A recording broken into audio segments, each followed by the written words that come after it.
on, right? Sure enough, Right. after this meeting, I get on the phone. I call some guy named Kenny. Nice guy.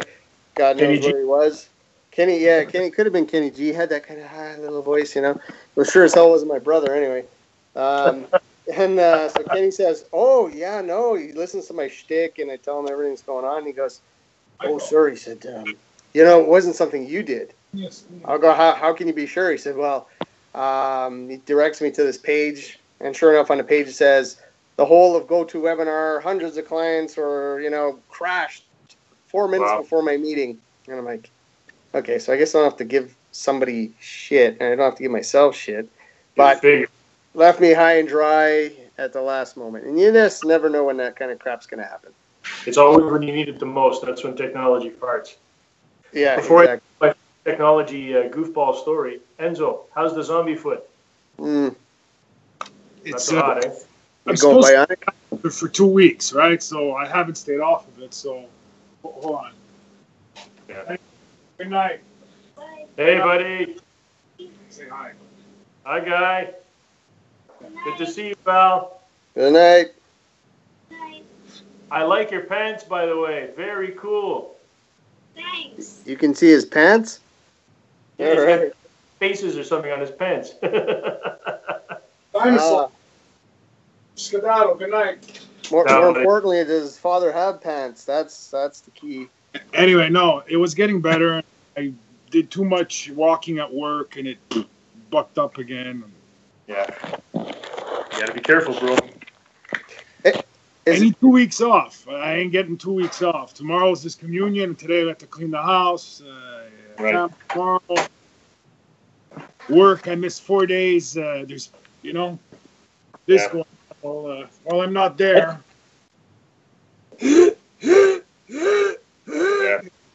While you're not there, people want to do you in. I recommend a strict barley diet. I think that would probably strict barley. It's a kind of barley. It's a thing. So now I put Connor to bed. I took a quick shower, shaved because I know I'm going to have to do it. Did I do it right? Yeah. More or less. Yeah, looks good. Well, I'm sorry to turn things, buddy. Where's the nut job? Where's the other nut job? I don't think he logged in. Did you text him, Jim? I shall text him as we speak. Because he said he was up, probably waiting for somebody to call him. Steve. Well, he's been called. When I was telling Jim before, when I send out the bat signal from Skype, it goes to all of you guys. Oh, that was you. Okay. Including 3 different Steve are not really. Yeah, watch. We'll get one of them. Stefano Cefalonio. So my wife is still. We were at a pub tonight near our house. It's called Duke and Divines. And next time you're down, we're going there, man. I love it. It's great. Yeah, nice. What's it called? Then where we went, Ye Old Orchard Pub. Mm-hmm. Oh, anyway, all right. It's a really, really quaint little spot, and it's all like parents of our kids' friends. That's how we met. Most, and there's a couple of musicians in that gang, which is fun, and then the rest of them is just regular jokers, big, small, and everything in between. And so Liz is still there, tanking with them, and I'm like, "How are you gonna get home?" She goes, "Babe, look around. Everyone here lives within 4 blocks of our house." I'm like, "Yeah, I think you get a lift." Where are the kids? Oh, our kids are around. My mom babysat. She came up from the cellar. She watched the kids. So when I got home, I said, "Did they harass you?" She said, "Yeah, well, this one wanted a story. The other one wanted to watch TV." I'm like, "You didn't watch porno, right?" She goes, "Just a little." I'm like, "Okay." A little bit of porno. Never killed nobody, right? Do they still have a curfew, or are they just get away with murder like mine? Fuck curfew. I mean, 7:30 is when we start yelling at them to go to bed, and 9 o'clock is usually when they end up going to bed. Okay.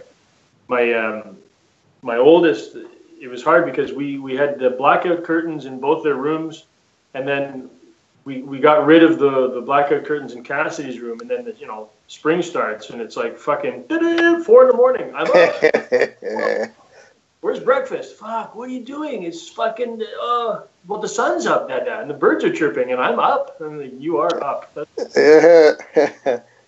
I had that this week. It was a rough night. Kieran on like gas or whatever. Anyway, and he woke us up a couple times during the night, and then so I'm like really zonked out. Wait, gas or you had gas and it woke him up? What's that? He said he had gas or you had gas and it woke him up? Well, it could have gone either way. I wasn't, cognizant of my own, flatulation, disturbing anyone, but I wouldn't necessarily be aware of that. On occasion, I've been known to blow the sheets off the bed, yes. And so... kill all animal life within a 10-foot radius. Well, yeah, pretty much. I've been, yeah, it's this kind of, been accused of harboring dog tonight for a bit. Yeah, mustard gas, as it may be, is illegal still, and as far as I know. And anyway, as long as the authorities don't find out, we'll be all right. But so I'm lying in bed, and I'm actually asleep, around, and I don't know what time it is, but I'm in a good sleep, and then all of a sudden I hear this kind of thing. I'm like, what the hell is that? So like, who's that? And somebody actually. Aiden's in our room. Man, I sort of heard him coming, but when you're asleep and you hear stuff, but you're not like, I'm not registering. You're not like it's what it is, and you're conscious sort of, but you're like, I'm dreaming, or I don't want to believe it anyway. And he normally doesn't come in our room like in the morning, not anymore anyway. And I'm like, you hear him, and he's making a deal with Genevieve, and I'm like, what the hell's going on here? And I hear him, I'm awake, I can't sleep, and blah, blah, can I go downstairs and play whatever the hell he wants to play, right?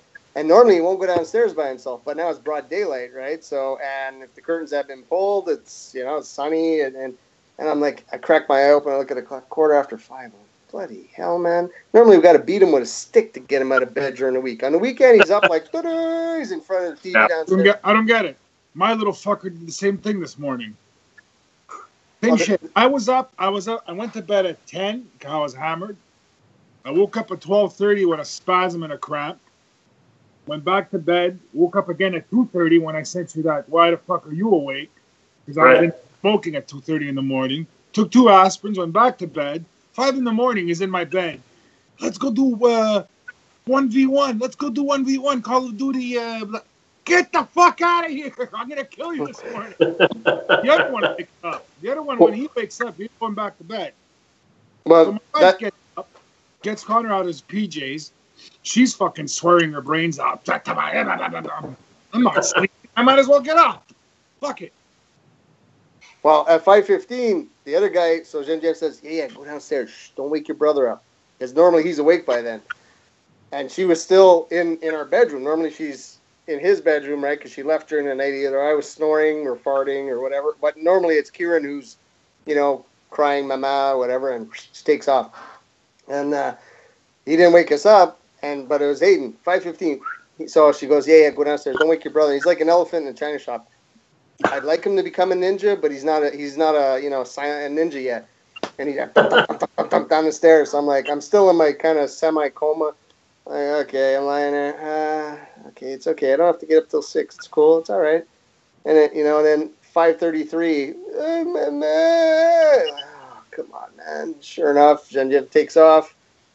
And I'm like, well, I'm going to get to sleep till 6. I got another 27 minutes. The brain's doing math. I hear the other guy from his room, Papa! Papa! I'm like, come on. No. Genevieve, shh, wake him up. I'm like, I hear all this crap, right? I mean, they're down. They could be in the basement. Papa! He starts yelling. Anyway, oh, come on, man. Anyway, so yeah, and then yesterday morning, must have been Wednesday. Yesterday morning, or yesterday's Friday. What am I talking about?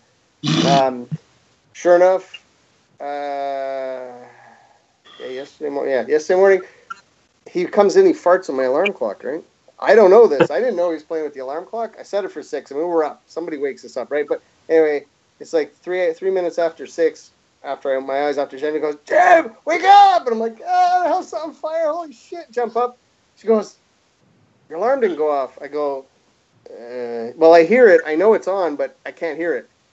and Tweedledee was in farting around with it, and he turned the volume off. He switched it to I don't know, God knows what. But the scary part was nobody was awake.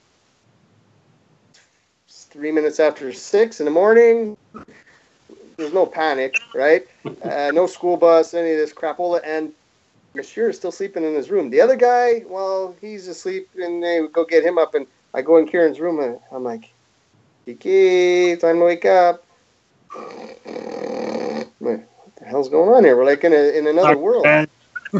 Yeah, well, I'd like to, but I try sometimes. It doesn't work out very well. No. Anyway, so morning routine. Hold on a second. I got a text from my wife. We don't even talk to each other anymore. We text. That's sad. Well, actually, you know what ends? The same thing to me. It's better that way. She wants to know, Paul, what program are you using when you do your, your intros for People Music? When you do it's not iMovie, obviously. Always iMovie. It is the text and all that. You can put text. Yeah. Okay. 100%. So iMovie lets you do movie. Same on the iPhone too. iPhone does the exact same thing. Yeah, I tried. I didn't find it anywhere. We're gonna create a movie. So what I do, I have a black screen. It's a photo that I fucking put your thumb over the camera and turn off the color. So it's a black photo.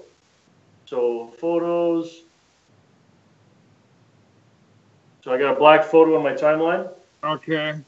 You click on it, and then you choose title at the bottom. All right, I got it. And you can put whatever you want. So I usually use that guy. You change the text, and you're off to the races. Okay, that makes sense. Yeah, because she wants to do like a little montage of the work that she does with Connor. So she wants to title it. iMovie is the best. I've used them all. Everything from Vegas Video to Logic Studio, not Logic.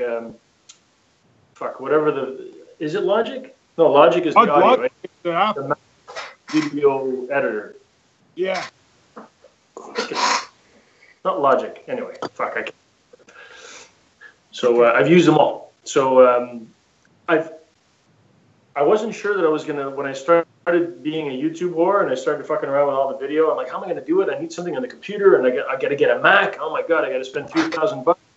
And then the fucking iPad, I'm like, oh, iMovie. Fuck, it's so easy. It's fucking simple. You don't fuck around with uploading shit and converting into different formats and fuck that. iMovie. Remember my Soulmason introduction where I play the four of us? That's like 40 different clips, all stuck together. That was a blast to do. One more technical question. This one's on my behalf. So it's 100% iMovie in my place, man. I got the 3 iPads and the phone. I don't the phone because my phone, which I'm talking on now, has crap memory. It's an iPhone, old. I mean, it's iPhone 6, I think 6. It's the last one with the AV jack for headphones. You can't get that anymore, right? That's like mine. Yeah. Fuck that. I'm not switching. Not yet.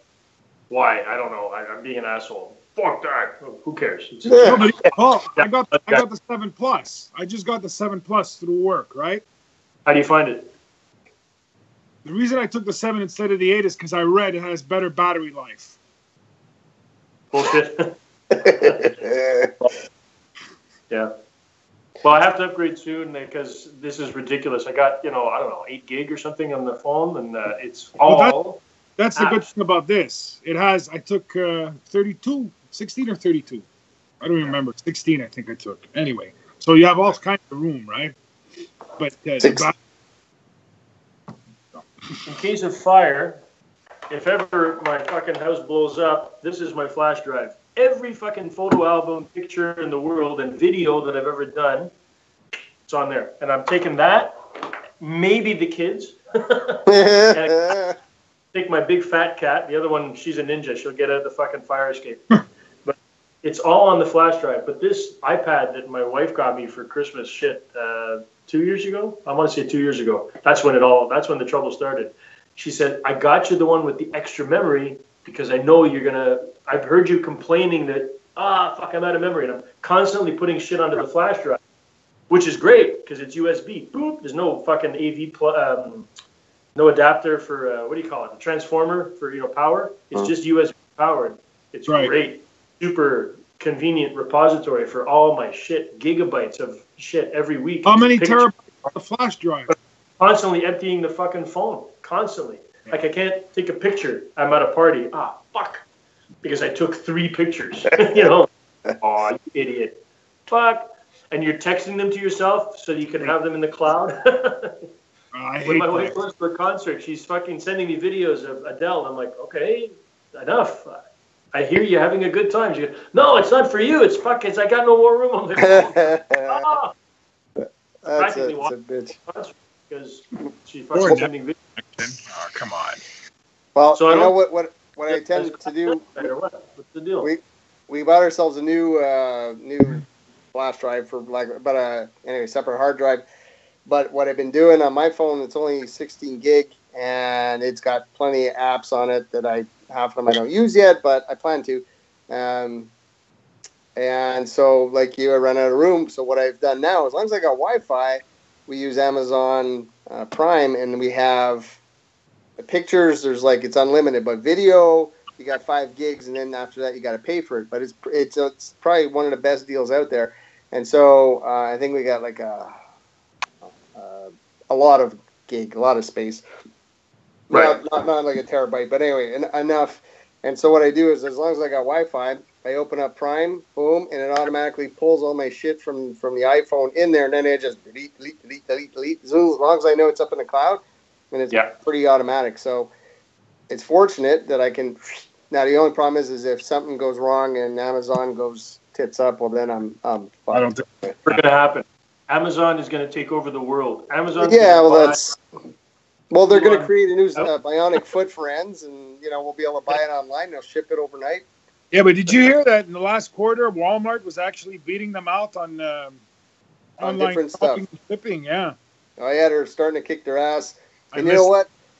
Old Trumpy is starting to go ape shit on them and the Postal Service in the States, because he's saying that the Postal Service is essentially the U.S. taxpayers are subsidizing Amazon because post office doesn't charge enough, and they're the lackeys for Amazon doing all their last mile delivery. Not that Trump wants to send a letter to anybody, but this is creating quite a stink, and Amazon doesn't pay taxes and all this, so they're making money hand over fist. But things are bound to change in the near future. They're still going to be wiping everybody up, but it's quite the stink that is coming, and from all kinds of different things: tax issues, postal issues, courier issues, customs issues. He's going to get soon enough. Don't worry. It's okay. He's already got gajillions, right? So he doesn't care. I mean, he cares because he cares. More importantly, who practiced this week? Not me. Practice? What? I was making up new shit. Practice. That's right. Fucking good, by the way, Jimbo. Very nice. Love that. Although I was gonna hurl some sort of criticism at that A slide part, I go, he's reusing his old bits from 15 years ago. That's not cool. Yeah, but that A slide. Nobody else knows that yet. So come on, it's okay. But you know what ends? It's all good. You know what it is? The problem is like when I played it on the Gibson, it was a I don't know. It was more like a. Yeah, Jim. That's why that version that I did, that I was doing off the cuff. From the way you played it on the Les Paul, I thought you were going for an electric rock thing, because you were doing the stupid George Lynch crap in it, and I'm like, okay, no, we got to open up and make it more. Yeah, it sounded like the George Lynch thing, but what you can't see is that I'm hybrid picking. So I'm playing. I don't know what that is. Don't fucking talk to me. I'm a goat. I don't know. I'm holding the pick, and I'm going like this, going plunk, doom, plunk, doom, plunk. You learned how to do that, Paul. He learned how to do that. Got to throw him out now. I got to figure that out. I got one of these suckers here. Whoa, what's that? Oh yeah, you got a chicken picking pick. All right. Oh, fuck. I thought it was a Man. cock ring for a Martian. Okay. Something cool? Speaking cool? of, This where's Steve? is a pick made entirely of stone. It's a stone Yes. jazz pick, bro. Yeah. Whoa. It lasts forever. It'll never die. This one's actually got a little, it's sort of like it's shaped, you know, like it's got a texture on the one half to hold it. Yeah. And this is polished stone. What does a pick like that cost, Paul? Just for curiosity's sake. $8,000. I have no idea. Probably $5. I don't know. Yeah. I have no idea. Okay. What the fuck is this? Play one of those. The Star Trek pick. Dark Side of the Moon. Yeah. The fuck? What But- else have I got? So when I did that on electric, I was just like, I just started doing it. It just, I'm almost and embarrassed. it was what it was. And like I said, farting Remember around. these little fucking stickers? The fucking Yeah. the holes in your loose leaf? And yeah. That's brilliant, man. What the fuck is that? And I don't know where I got that. No idea. and it's the textile ones, right? So it really, you get a good grip. Yeah. Genius, Already man. got- Out here I'm paying $5 for a goddamn rubber pick. I could just recycle some shit. That's awesome. So, yeah, I thought you were going for a rock vibe. So Well- when you did your acoustic version of it, I'm like, oh, okay. And I was like, oh, okay, this is different. This is cool. But they both work. I'm getting ready for the MTV Unplugged. That's Wow. I'm just, No, We're only ser- ser- but that's okay. We'll nail it. all I did was I came down again. I didn't have this week. The other guy had hand, foot, and mouth and whatever 2 weeks ago, so I haven't been down here much.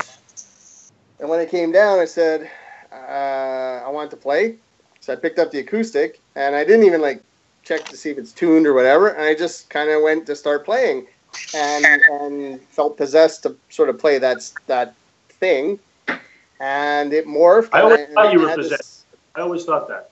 Yeah, I'm always a little a squinch, off the and on the other side, and into the nether, and pieces. It just kind of morphed a bit. So it's not because it needs to be acoustic. It's just I happen to be playing on acoustic.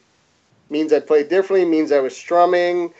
And after I got over the initial George Lynch, I thought you'd be proud of me, as I was sort of strumming, because I don't strum. I got no rhythm, and I can barely chew gum and walk, So Very impressed. yeah, Hey, and I say something? I'm impressed that we actually meet religiously every week, and that we're coming up with new material once a month. Everybody, fuck you. well, I don't think there's any secret in there.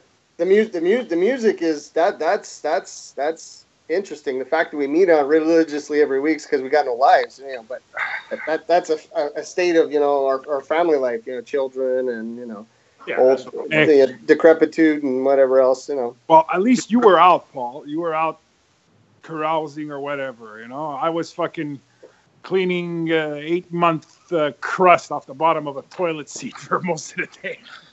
Yeah, you had a day and a half, and you got a headache and a zombie foot. No, you know what? I think the headache, I think it was because of the wine at supper. I think that might have been the headache.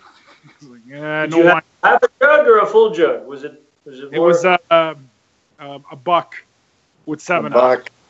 A Nice. buck with 7 Up. So, buck of beer. When you fill a buck with scotch, it fucking hits you like a hammer. You don't say. I think for our pint Soulmason nights, I think tequila. rum. I think the rum was good. It worked out well with the rum. But anyway, so okay. So did you see my message? I didn't find the green bag. I just have one place left to look to go through the wires. You know what? I'm pretty sure I found one of those speaker wires for the PA. Good. Because they're not great wires, but they are the wires. And Good. I found one, but why would I have one and not the other? And when everything was in that friggin' bag, it's the same color as my shirt, basically. I remember them. Remember? And because I gave you the mics, I had whatever, and I realized I got one patch cord, and I came down the other night and said, well, I got the wah pedal, right? So I got this wah pedal. The one I bought it at Kit's when my bad horsey up there went, I don't know if it's really belly up. So I go to put the battery in, and I'm going to do this, right? sure enough, I pull out the battery, and the black wire is disconnected from the baton here, and there's no battery. I'm like, what the hell happened here? Nobody plays with this but me, and I don't remember ripping the wire off. Maybe that's so anyway, so sure enough, I'm like, son of a bitch, I am gonna play this wah pedal tonight. If I'm, it's the last thing I do. So sure, and ends. I don't know if you remember years ago, Paul, maybe you too, but fucking madness, isn't it? Just madness. You remember this stuff, ends. Remember I bought this thing like to and I found keys and I found all kinds of shit. What is that? It is a whole whack of patch cord, like mini patch cords. Remember? It's a multi pedal. Look, Jim. Yeah. Your nipple attachment to the car battery stuff. I don't want to see. Well, I need to come out of the closet at some point. I found a drum key. But look what I did. I found all this shit, ends. Have you been hunting for this crap? Whoa! What the That's fuck? Gold-plated jacks. We're gonna need that. We're gonna XLR to mono quarter. 8-foot phones jack, but it's 1/8 of an inch in.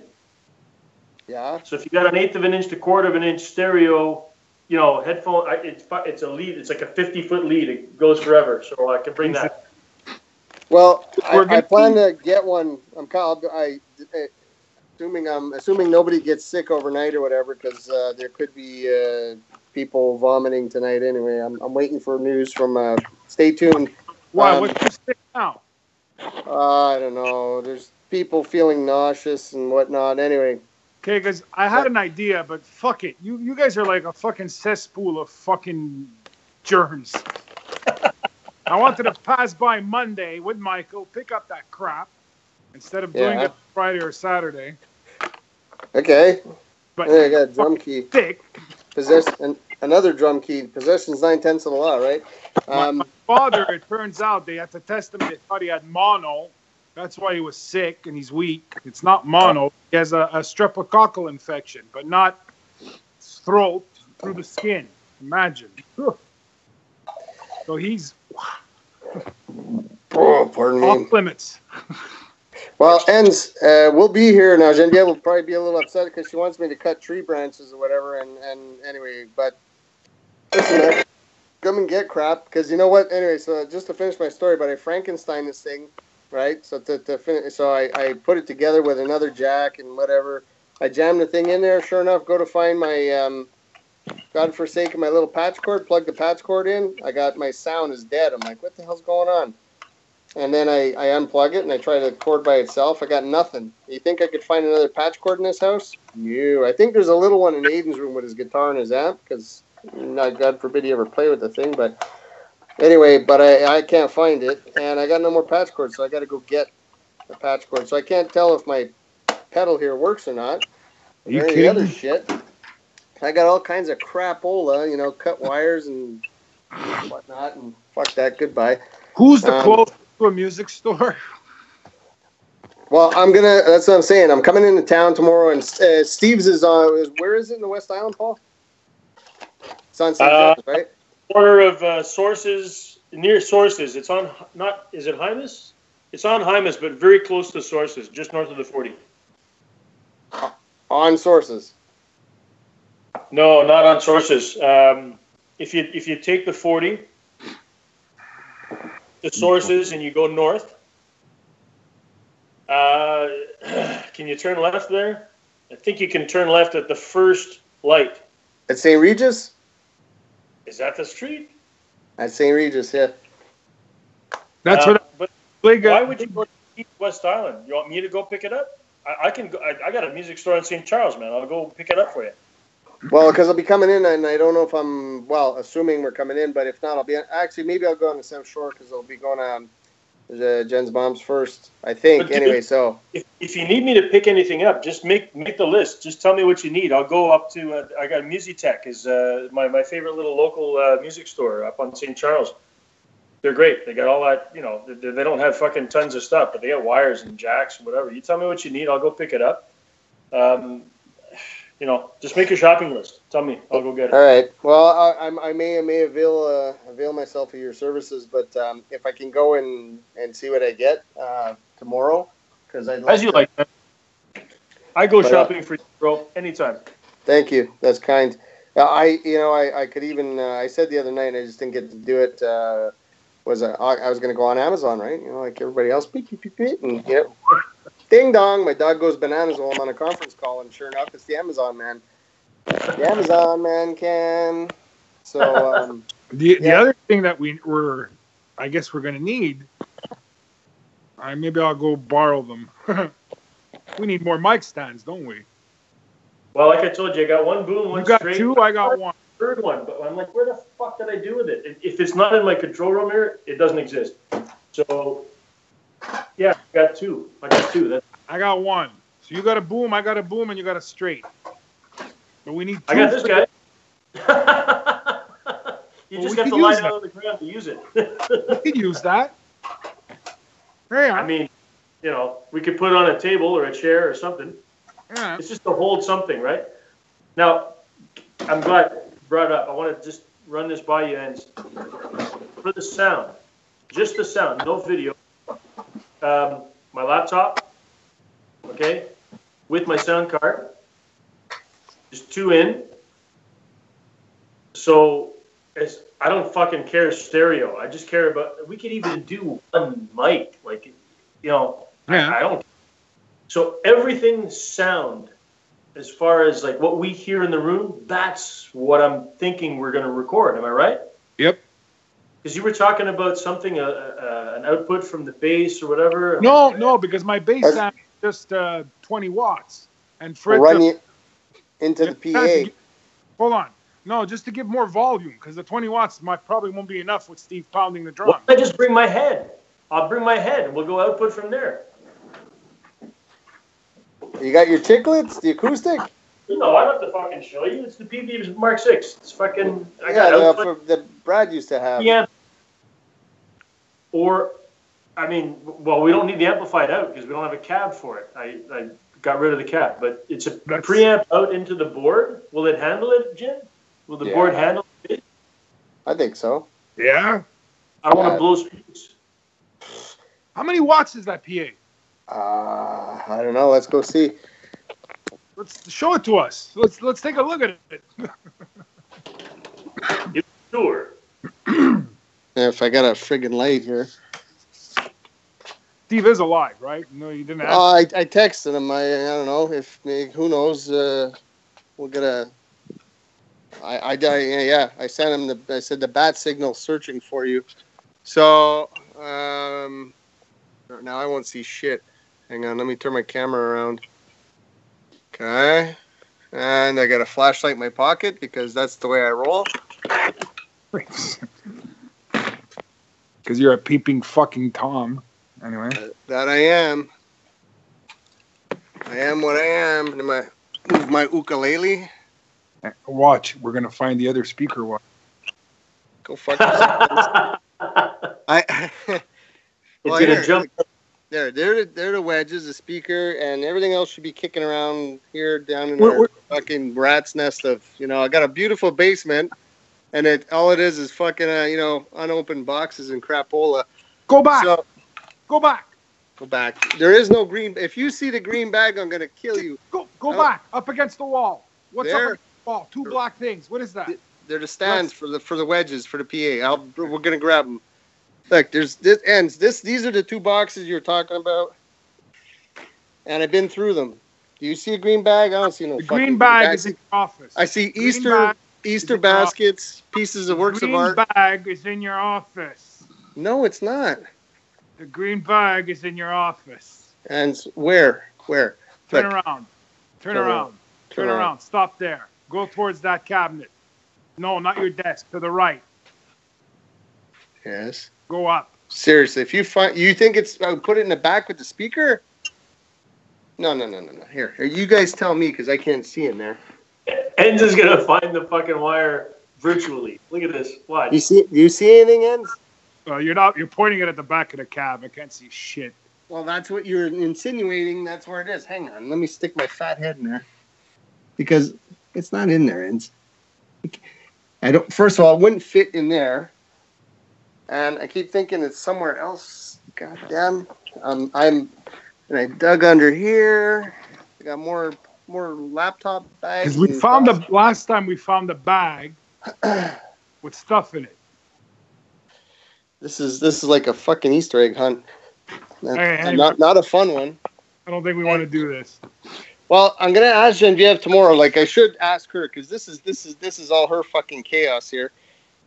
And I hope she sees this one day. I know she's working to move this crap, but it's fucking seriously, it's Christmas crap that has never been put away. But anyway, why I'm out here is the green bag and the PA. So the PA is. We're looking at how many watts is the PA. Take your finger off the screen. This off 325 watts into a minimum 4 ohm load. Phantom power, parallel outputs. Now this is the back of the thing, right? Now. Can you see it? So it's a 6-channel? I would say so, but let me turn it around, all right? Here, you can look at the inside of a rack for a second. Here. Look at the back of the old ADA. It'll be fun, okay? I'll turn it around without hurting myself.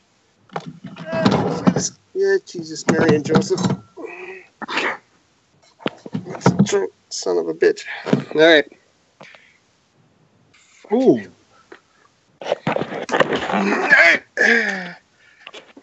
Okay. Oh, what do you have? You have what? I'll get the preamp. I got a PV head. Yeah. What are the outs? Oh, I got a preamp out. So I can. So monitor line out. There's a record out. That's RCA.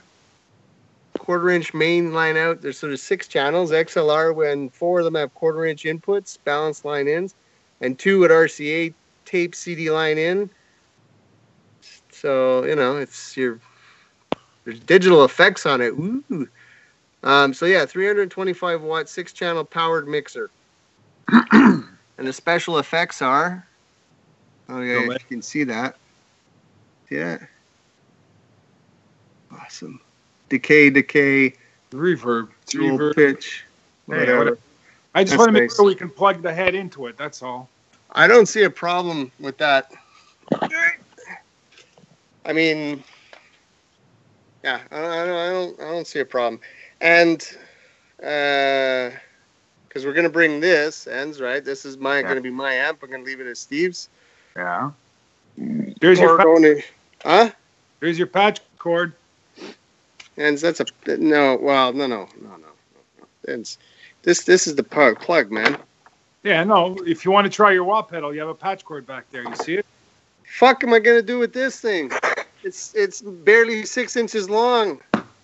You could try your wah pedal. You hold it up with your hand and you see if it works. Seriously, plugging it into this here, and where am I gonna put the pedal? Hey, that's my fucking patch cord. You're gonna come here and you're gonna hold it. I'm gonna plug it up your arse is what I'm gonna do. Okay, and turn off the lights here. It's scary. Okay, go sit back down at your spot, you freaking under bridge dwelling manhand. Anyway. Yeah, well, no, it's a fine vintage Saint Amboise black IPA, and it's wonderful. 6.25% alcohol. And it's quite lovely. I don't know what a fucking bag. I'm going to ask her tomorrow because, as you can see, this is quite the quagmire of crapola and kids shit and fucking Christmas. It's like Santa Claus's fucking nightmare. I don't know. My God. Can I ask you a favor, bro? Oh, you know what? More importantly, look, I got to remember to pull this out because there's a brand new fucking pogo stick from last Christmas. My brother bought Aiden a pogo stick, and he was asking, "Hey, didn't I get a pogo stick?" I said, "Yeah. What you don't have is a driver's license for it. You need a helmet, and I need a beer, and then maybe you can use Uncle Ken's pogo stick." Hey, you know what? I'm gonna bring Uncle Ken, and Uncle Ken can fucking manage the pogo stick. What? Let Paul talk. He wants to ask you a question. Oh, sorry. It's all good. It's all good. By all means. It's the 4% of the alcohol that I've had. Come back in. What? Enzo, can you drop the call and come back in? Yeah, why? What's up? I don't know why, but here on my phone, you're fine, you're live, but on the feed, you're like from 2 minutes ago, still picture. I don't know why. Okay. That's weird. I see him moving around. Well, I know me too on the phone, but it's weird. Where's that green bag? God damn. God damn. Unbelievable. Anyways, sorry for subjecting you to the horrors of my basement. Dude, it was awesome. There we go. Beautiful. Thanks. Yeah, we're all good. Okay, get your finger out of your nose. Okay, so Back to normal. we got two PA speakers, a PA. We got two stands, maybe a wire, and what I do? So yeah, so in this little. So this is the PA wire, right? let me see it in case I do come across it. They're these straight, sadly put together things.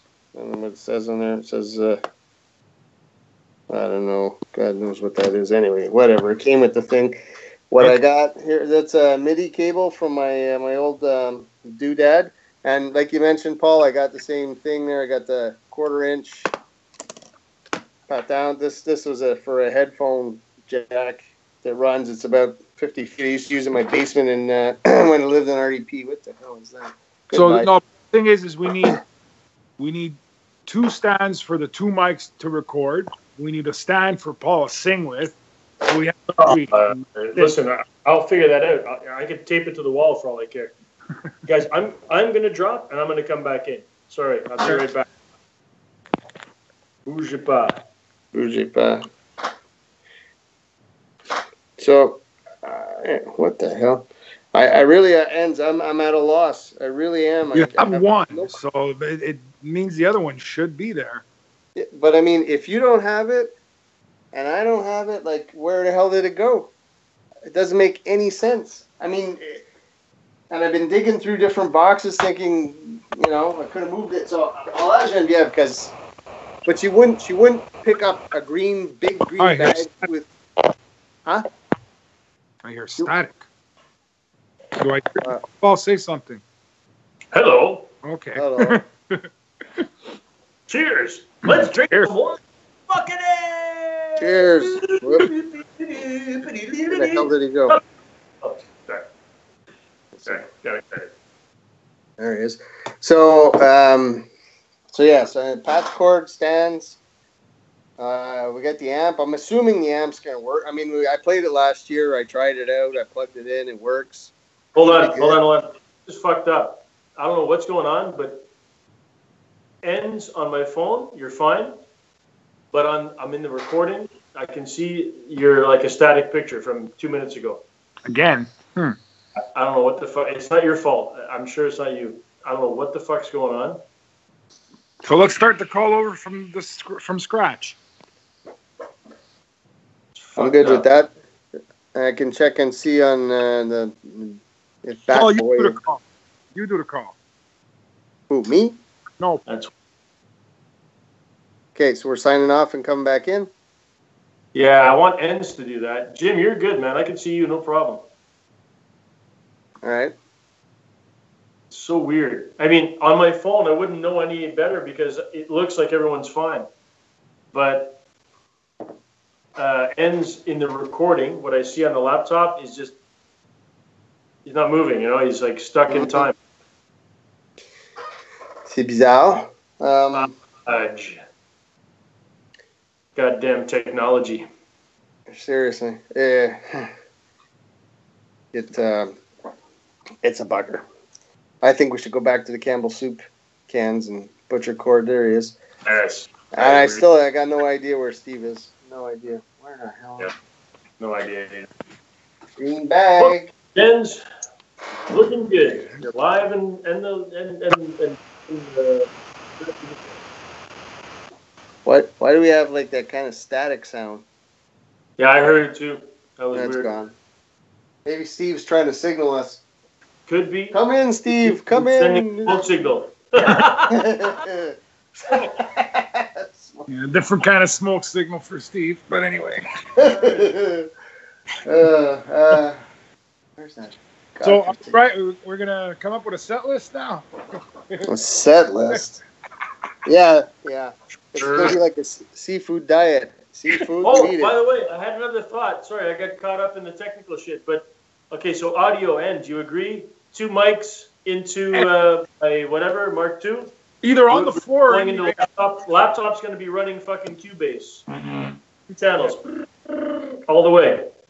So we'll see it. It's going to be visual. We say, oh fuck, something's peaking. Whatever. Let's move the mic or whatever. You're in charge of that. You decide what's going to sound best. You're in charge of it. No, but it's just I'm capturing the room. So if you say, you know what, Paul, let's put one mic, closer to the kit so we can get more of a sound, whatever. Like, you know what it is, Paul. When we get there and we see how we're gonna place this shit, that's all. Yeah, we're gonna fuck around. I'm sure it's gonna be so small and loud. For audio, what would be the best is a fucking 12-channel board and everything mic'd and whatever. But let's just do it the first time. Second thing is the video. My iPad with memory, more memory than me, is going to be the main vein for video. It's just going to be like we're going to put it in a primo spot far away that see everybody, and it's going to capture all the banter. It's going to be exactly. It's going to be the ambient mic over and above what we're getting from the stereo, capture, because it's going to capture the audio. We're not going to turn it off. So it's kind of like we got 3 mics. And what I find with these condenser mics in the fucking, tiny little rigs like this, they often sound fucking amazing. They do. All the time. Look at how good they are when we're just playing with the acoustics. How much they capture that. It picks shit up, and it cancels other shit out. Yeah, it's beautiful. You can it's so forgiving. You put it higher up, lower down, and it's like, I don't know what it. Anyway. Hey, can you like a third mic together? Hey? Eventually, after, can you put them together for sound? Yeah, absolutely. Because I'm gonna have to mesh the audio from the laptop with the iPad video, so it's gonna be synced. So we're gonna have 3 mics, and I can pick and choose whatever. The mix of it, whatever. That's but cool. As far as the video, I got my 2 girls. I'm gonna totally fucking steal their iPads for the night, and it's got not bad memory.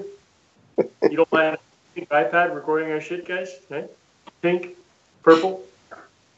So we can set those up in a couple of spots. I don't know how much memory we can get away with, but we could at least, have them up and running. Are you planning to bring your flash drive or whatever the hell you want to call it, your separate hard drive to dump stuff regularly? No, because the memory on the laptop is more than enough. And the thing that I've recorded, cooking shit on my iPad, literally 2.5, 3 hours just. Okay.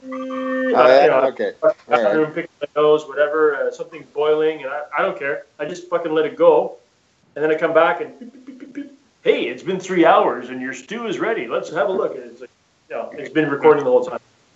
So the iPad, my iPad is going to be the big one.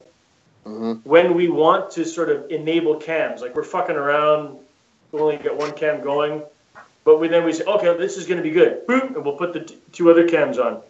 I don't know. Like N says, we're just going to fuck around. I'm trying to equip us with as much video prowess as possible, but I mean, you don't have a fucking patch cord. We got bigger issues than video, man. We're fucking working out with what we got, guys. I gotta bring my ukulele and. So yeah, no, we'll I'm sure it'll be lovely, assuming that Steve hasn't been deported to Botswana or something, and because you did talk to him today, right?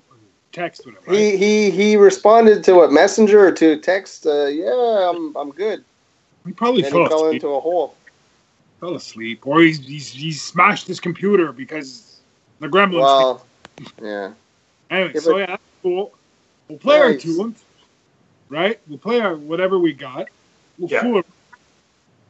And then if we want to jump in on the new ideas, we can jump in on them. But hey, Yeah. That is going to be fucking fun. What I'm anxious for, not anxious, but what I'm excited for is to have, we got, I mean, despite we had some glitches tonight, but we've pretty much got the virtual room going. It works. And regardless of the Instagram and whatever, like, that's just, it's fluff. The real important stuff to me is us being able to talk. Like, I don't even care if the fucking live feed works, as long as we can talk weekly or more, which we do. We post shit and we talk, you know, through posts. What I can't wait for is when everyone is final recording enabled. So that Steve, Jim, Enz, and Paul can submit a track to the Enzo Master Control Room at fucking will. Because Enz, basically, Captain Mixogram said, I need a fucking bass track tomorrow so that we can move this song ahead. Now, do it. That's what's on the task list. Without any of us looking at the task list, Enz can send out a fucking mission, you know?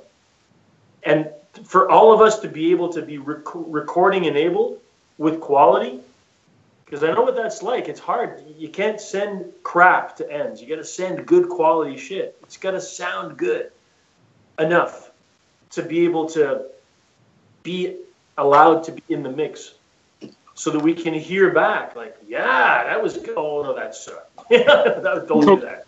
Going on that theme, what you sent, how did you get it on Facebook? It's easy, bro. It's easy. I'll show you. And it was, you mixed it. You recorded 3 things. You mixed it down to 1. Or is it 3 separate? That's Cubase. That's Cubase. Okay. That's the thing. I mean, Jim, I don't know. Have you ever used a DAW? Do you have a DAW, a digital audio workstation of any sort? So that's the learning curve. And you're smart. You're gonna figure it out, no problem. But you want the learning curve. Trust me. You want to see my digital audio workstation? There. Your inner eardrum, right? Gotcha. That's right. As opposed to, as fast as you got into Facebook and all of the Instagram and shit, you're gonna get into DAW. No problem. I can do it. I know you can. You can do it, buddy. I can do it. But and you know what? I just realized, like a chump, I don't know, somehow I was looking back at texts, and I lots of caca and right, and anyway, I realized you sent me the Steinberg thing in a text, like, I don't know, like 2 weeks ago. I'm thinking, I have to follow up with Paul and see if he's gonna send me that thing. Dude, dumbass, he sent it to me, so I gotta look at it. And anyway, and I was gonna ask. So when I get that thing, basically, I would still need to take back when we come back from Steve's, or bring my mics back, the 2 Behringers, for example, to use as one on the speaker, one ambient, kind of in the room or whatever. Well, I don't have 57s or whatever, right? No, I just do it for that. Right? If I know you're trying, I'll give you the 57 because you're recording your electric. If you're recording your acoustic, I send you a condenser. That's all. Okay, but presumably the idea is eventually, is that any one of us can have our shit. Pardon me, we don't have to be interchanging or looping stuff around, right? I mean, I'll have my stuff just here set up, right?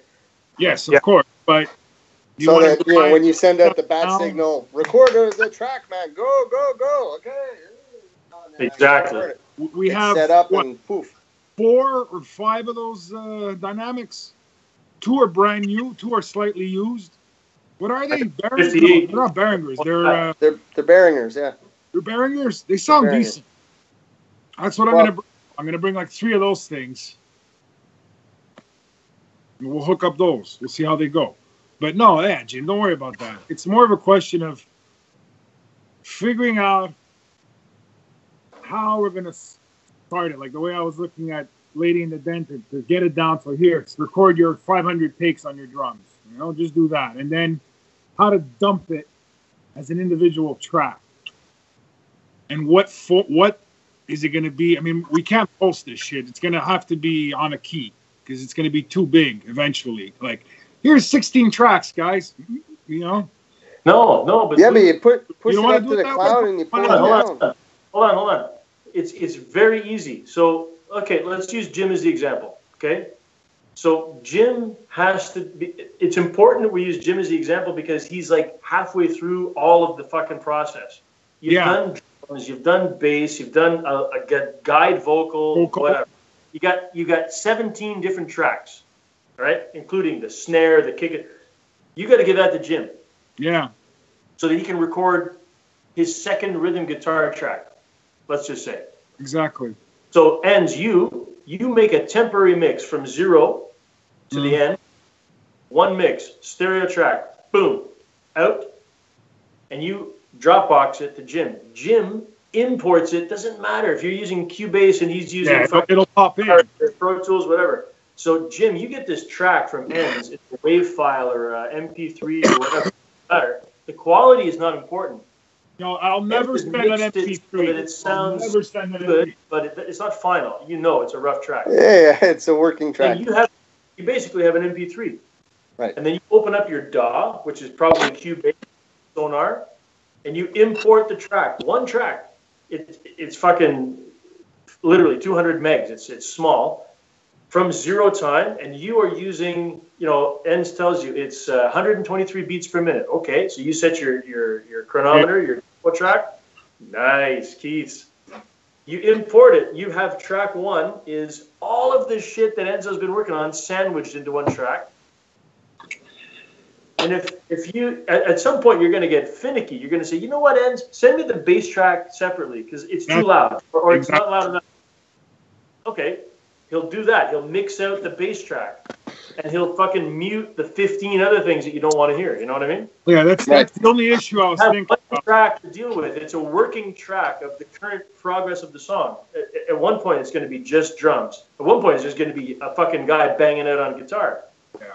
So it's one track that we bounce around to each other, the current, most recent version, and that's it. And you, in your DAW, you plug in your pods or whatever you're using, earbuds or headphones. Right. Then you've got your mic set up, like back of the cab, front of the cab, in the guitar, in your ear, up bass, and 5 mics. You send Enzo one of those tracks individually so that he can mix it and squish it into the next track. Right. He's sent to me, Paul, here, redo your backup vocal or redo your fucking tambourine, Here's the mix version 74. That's the way I see it working. Yes, sir.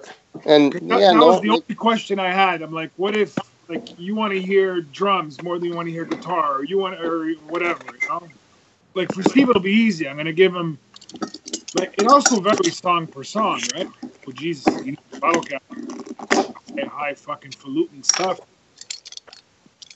I got me a twist. Corkscrew you ends.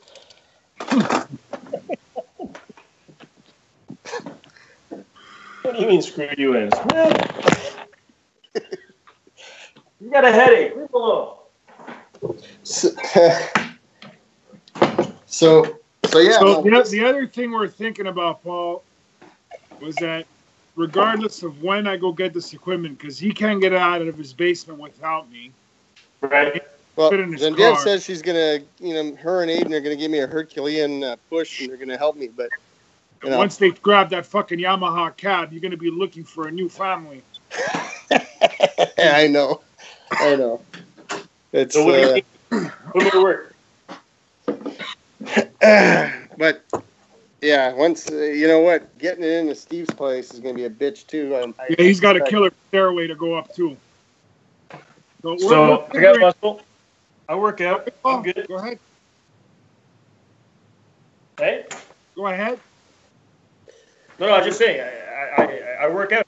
Carry shit. Go. Go to work. No, we're thinking we're going to go early. We're going to go early, set up, fuck off, go eat, and come back and play. That's sort of like the little idea we're going with. They were going to go out and drink. Place. We could do what the fuck we want when we want. We could start at 3 a.m. I don't care. Fuck it. The kids are asleep until 6 a.m. So as long as I'm back by 5, that's all that matters. Something like that, yeah. The 26. Okay. 26th. 26th, right? Next week. Next Saturday, man. Start learning your keys. Yeah, no. I'm just thinking out loud because okay, yeah, it's okay. Because the following, I don't know. I had in my head the following weekend I got to leave on Sunday for Montebello. Anyway, listen. What time do you guys need me to be there? I don't even know where the fuck we're going. I don't know either, but where the fuck is it? Is it Montreal North? Two stops from Pinef going east on Grand Prairie.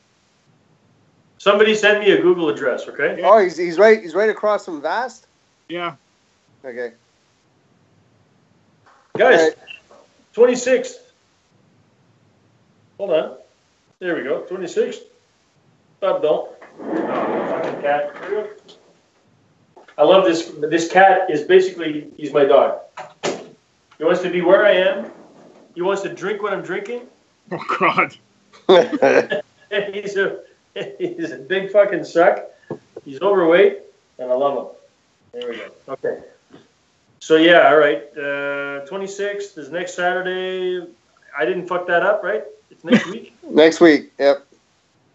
So, we'll figure out the location. Earlier, but regardless, it's downtown, right? It's like it's... Huh? Oh, Paulie, it's Hell no. Area. Downtown, east downtown, right?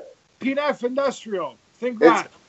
It's closer to downtown by about, like, I don't know, 4.5 minutes from where you used to live with Steve in Montreal North. I dated a girl that lived on Pinef for years, and it was downtown for me. So it's next to the Big O. So near the Big O. But basically, I want to be there to carry shit because Enzo's got a zombie foot. I don't know. Jim has patch cord issues. So just tell me where to be, what time, and I'll carry you fuckers up to the stairs. Sit here. Fireman. Yeah. Fucking play. Go. Yeah, So what if we're there for 5? We set up. We go to Jerry's, scoff some smoked meat, and come back and play. I know the owner of Jerry's. He lives a block away from me. Are you serious? Cool. Yeah. All more coming. So I got a confession to make. A little quick anecdote. When I texted you guys about being bitches for my Thibaut music Let's Play a Cover Song channel, right? Mm-hmm. I drunk texted around 50 musicians that night. I knew it. I'm getting texted. Oh my God! I texted you. Oh. Okay. Yeah, we're gonna do a blues. Because it was too ambiguous. I'm like, what the my daughter's fucking jiu-jitsu teacher. Like everybody, man. Everybody. Man, we can fucking do a cover song. It's gonna be great. And he's like, what kind of move is that? Is that a pull? At the time, I was thinking with the right portion of my creative brain, not the drunk part, the creative part. Like, you know what? I'm drunk, and I don't care because this has got to happen. Like our own philosophy. It's Soulmasons that I have to blame for me being drunk texting people last night. It's you fuckers. Fuck you, fuckers. Fuck. Oh! Yes, it was awesome. I fucking did people I haven't talked to in 20 years. And you know what? I got back. Oh my God. That's the best fucking offer I've heard in years. Thank you so much for thinking of me, that you remembered that I could play. I'm like, yeah, it worked. It was fucking good. Fucking amazing experience. Amazing. And this morning I was gardening all day. And it was beautiful that I couldn't respond to everyone on key because I was busy. I was fucking doing stuff, chopping fucking stuff, planting seeds, digging dirt. And when I got back to it, I sat down. I watched my beautiful backyard all finish and complete, a good sense of satisfaction. And I saw your answers, you guys, right away. Thank you. I'm like, yes, my boys. And a few other key people like Anthony Roach. I don't know if you know him. Yeah, Roach, yeah. My buddy, you know. And he just got remarried. And I'm like, yeah, Roach is in. And then 30 other responses. 30, almost. I'm like, fuck, yeah, man. So how about that jiu-jitsu guy? Is he play music, or he thinks you're gonna do moves, you're gonna wrestle, or what? You know, he's he's actually a kick-ass guitar player, and really he's one of those guys that if you say, have you ever tried basket weaving? No, but I'll try. And he's good at it. Like, it's one of those, you know? Okay. Cool. So, and he was a big influence on my daughter, because if you ever had, you know, an experience with a dojo, and you send a kid to learn respect and how to shut the fuck up for an hour instead of jumping around like an idiot, that's what he brought. He's a younger sensei, so he's got a good vibe. He's a cool guy, and he started this as a business because he'd never done it before, and we wanted to support that. And so we said, you know, we're gonna drive all the fucking way to your stupid fucking dojo, which is completely out of the middle of nowhere, and our kid's gonna go. And it worked. So now I'm inviting him to play, and he's like, yeah, and he's totally into it. You know, I'm like, this is great. It's a great vibe. It's a great vibe. This is what we gotta try and capture, you know, on our social media shit. Is that fucking, we swear a lot, we drink a lot, we're obnoxious, we're fucking dirty, and we're gross, and we inspire you to fucking do it, because you can do it. Well, that's my next point of discussion. Yeah. We're gonna go live now. I mean, not live. We are live, but we're gonna have all kinds of video next week, right? Might as well start fighting people. It's a repository. It's a bank, and we dig into the bank. So if you've ever watched on PBS or any fucking channel the history of rock and roll, cut into 85 easy to digest segments, because we want to stretch this out as long as possible and fucking bore you to death. Okay. So, I don't know, I'm just talking out of my ass here, but we're going to have this repository of stuff. And what I find when I'm consuming video, if I see me here with the door here and the green back, every time, I'm interested in the first two videos. And the third one, I'm like, okay, this is not new. It's obviously the same old shit, so I'm moving over to the next thing. Or my mouth is fucking spouting such interesting stuff that I'm willing to tolerate the fact that it's the same fucking beep white. So our video that we're creating, let's say it's 4 hours of footage or more. It's interesting to, besides us, okay, to people for the first 2 or 3 times, but you got to be a fucking religious zealot fanatic to watch every fucking episode all the way through, because no one's watching our live stream hours. No one's going to watch that. Like, don't get your hopes up about the video, because it's not really this is so good. It's just, it's a lot of this. It's a lot of this, but us with instruments. And because we can't physically be in the same place, this is what people get every week. But now what we're doing is it all in one shot, and we're going to break it into parts. So I feel that the value of it, it's more of like an added value to something bigger that we would do. If we had, like, imagine we had a DVD. I know that's out of fucking date. It's old school. But let's just say we had something that our dedicated fans would buy for $40. All right? And it has 15 songs, the best of, and it also has behind the scenes making of footage. Mm-hmm. That's what I feel like we're capturing, because every time we rehearse or get together, we could do this. We could record it. Yeah. And let's say that if it's 5 hours, maybe we're only going to use 2% of it. Mm-hmm. Because there's just too much. There's too much.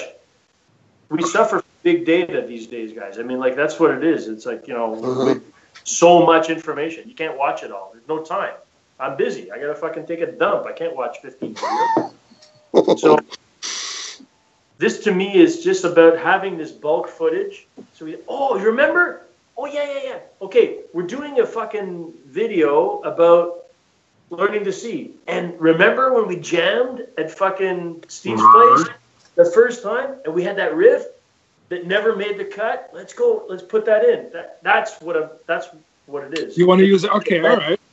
I don't see it as like we gotta publish this and post it as fast. Yeah, we're cutting pieces to intersperse into this footage. Put it there. Keep it and dump it. Get it off the fucking device.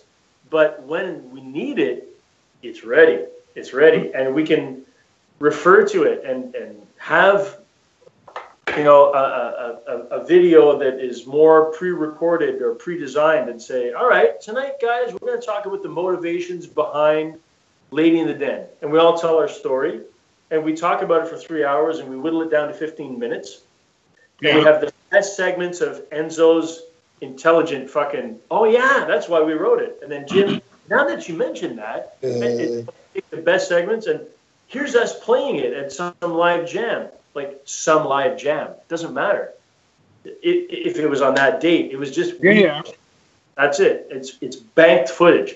So we could meet once every quarter, physically in the same room and record the footage and just keep it as banked material so that we can use it for real videos that we want to pop out later on. So let me just bookend this with a bigger idea. YouTube as a platform that we're broadcasting live on right now, which nobody's watching this, okay? It's eventually, like I was telling you, it's the main chamber because it's a search engine. It's a search engine that people can go to, and when they type in the word Soulmasons, which nobody's doing right now, eventually they will, they'll find us and they're going to see all this fucking footage. Wow, these guys have been around forever, man. They're awesome. They'll hit like and subscribe. The hell was that? We don't get anything from that. We get nothing. So, sorry. How do we get money? We need product. We need digital downloads. We need fucking music on CD Baby and all that, which Enzo has been crying about forever. We know. I got the bank account. Hey? I got the bank account. Nice. Oh, yeah. All of that. Bank account, and I'm going to do the CD Baby account this week. Nice. So the media that we publish is coming. We're working on that. But the real monetization of all of this stuff, Instagram, YouTube, Facebook, Twitter, fucking Twitch, whatever, it's all just like propaganda, PR, to get people to go to the click there. What is that button? That button is, in my opinion, it's two specific things, okay? One is digital download or CD Baby or whatever. Enzo could talk more about that, okay? Buy our song. They've been watching our live fucking feed for 6 months, and they finally come around and say, I like these guys. I'm going to buy a song. Perfect. And we made $1 after 6 months of fucking broadcasting this shit. Fucking crime of passion, obviously. Second, other than the click my song button, is the other button. It's called Patreon. Mm-hmm. Patreon is good. Patreon is a fucking good thing. My dog is chirping. Hold on. Feed me, you bastard. Patreon is a site that allows guys like us to say, hey, we're the Soulmasons. It's a crowdfunding. That's basically what it is. It's crowdfunding for an idea. I want to make a fucking pen that writes blue and green ink at the same time. I'm going to make a video to tell you all about it. It doesn't exist yet. Give me $1 million and I'll make it. And then some poor fucking idiots go, okay, click it. Ding, ding. I'll give you $10 every month because I'm a fucking idiot. Well, that's what Patreon is. So we can say we're not making bullshit. We're not making fucking edible underwear. We're making actual good music. And there's other musicians that do it, obviously. Yeah. So what we talk about all the time in our Instagram and Facebook and YouTube is that, by the way, buy our songs, which no one's going to do for a long time, or become a sponsor of us. Be a supporter. Be a patron of the Soulmasons. That's right. If you like it that much, guess what? That's the button that you want to click, because for 1 cent, no, I think the minimum is $1. $1 a month will give you access to behind the scenes videos. Break up the fucking jams, the quarterly jams, into 50 episodes of 2 minutes. Go ahead, watch our banter, watch us farting and Okay. $1 a month. That'll get you access to that. For $2 a month, we have an Don't bring Jim into your house. of all of us talking about how we made learning to see. One video, that's it. That's what it costs you $2 a month to get that. For $5, you get the idea. $5 a month. What can we do for our biggest fans? We have a responsibility, an absolutely important responsibility, to provide exclusive content to. There's levels, guys. $100 a month. This happens. $1,000 a month. I want you to come to my house and fucking play for me. Okay, we got to get on a plane and go to fucking Jamaica and play for Madame fucking Dujujubi because she wants us there. You know what I mean? So that, don't offer the level unless you're ready to provide the fucking service. Okay, so blowjobs are not an option, but maybe video. That's what that button is about. That's the goal. But it doesn't come for like 2 years, guys. That's a first world problem, though, right? If we have that problem, like yes. That's, you know, like Right. if we get there and we need to discuss that, I'm sure we can have that conversation. But that, you know what? It's amazing. You're willing to go to Jamaica and bed a beautiful, large Jamaican woman? I'll pay you to. Well, you know what? Just a quick anecdote as we're, interject here. I think I told you about this, Paul? And do you know Chris Watts, Paul? No, he doesn't know him. You know him, huh? Chris is... He was our drummer, my drummer for a bit. Yeah, I don't remember how we met him. It was through Brad, right? Brad, and anyway. He's from Vancouver. He's been he's a great drummer. He's a diagnosed agoraphobe, and he moved to Vancouver, from Vancouver to Montreal. His wife's Italian, nice lady. The guy never left his basement. All I did is smoke pot and play drums and video games. And anyway, so we started playing with him. Anyway, he's a good guy, but he's a little eccentric. And right. Essentially, he wasn't going out of his basement to play anywhere. Sure enough, I joined Facebook back in September with you guys. I didn't do diddly. Anyway, lately I got more friends, and I see stuff, feed people's feeds, whatever. I see this thing roll up. He asked me a while ago, and I forgot that he works at Jam Avenue. He couldn't get a job to save his life. He doesn't want to speak French. He can't speak French. It's the He used to work with me. He used to work at DNS. Oh yeah, it's true. He worked at DNS. Yeah, but that was too far, and it was getting in the way of his smoking joints on his way back and forth from work. Anyway, whatever. I hope he's watching. Anyway, I remember bitching about that once. Anyway, something, I got time to smoke half a doob on the way home, whatever. Point being is that he ended up working at Jam Avenue, and he started playing drums again. And he kind of started getting out of the house. He's jamming with people, and he was doing what we're doing, like live, putting tracks together through the internet. And he's, very social media kind of guy. And he's about 5 years old? He's a gamer. No, he was a gamer. He would. He started back then, 5-6 years ago, posting videos of him, gaming. Okay. Then he would the fad. Do like everybody else. Play drums along with the songs and post. Anyway, whatever. So anyway, he started playing with a band. I haven't really talked to him or whatever in a long time. And sure enough, on Facebook, I see this post. Hey Jim, whatever. You going to Jam Avenue? I saw you on the list. I'm thinking, what, they post a list of people that are going? I forgot. Oh, he works there. That's his job, right? I don't know what he does. He picks his nose and does whatever people at Jam Avenue do. And I'm like, yeah, anyway, we were getting together, but it got canned. We're going to reschedule. And now we're not rescheduling. So then I pick up my phone the other day, last weekend or whatever, and I see some feed come through.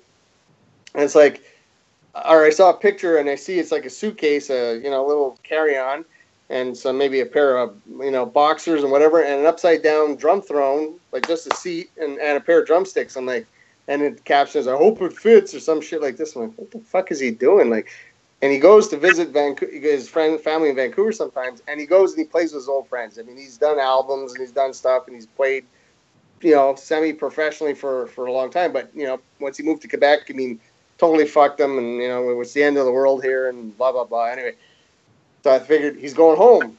Then a couple days later, I see something pop up again. The beauty of social media and Facebook, you know what people are doing, or take a picture, bowel movements or whatever. Anyway, I see there's a picture of him sitting at a table with sunglasses and he's got a drink.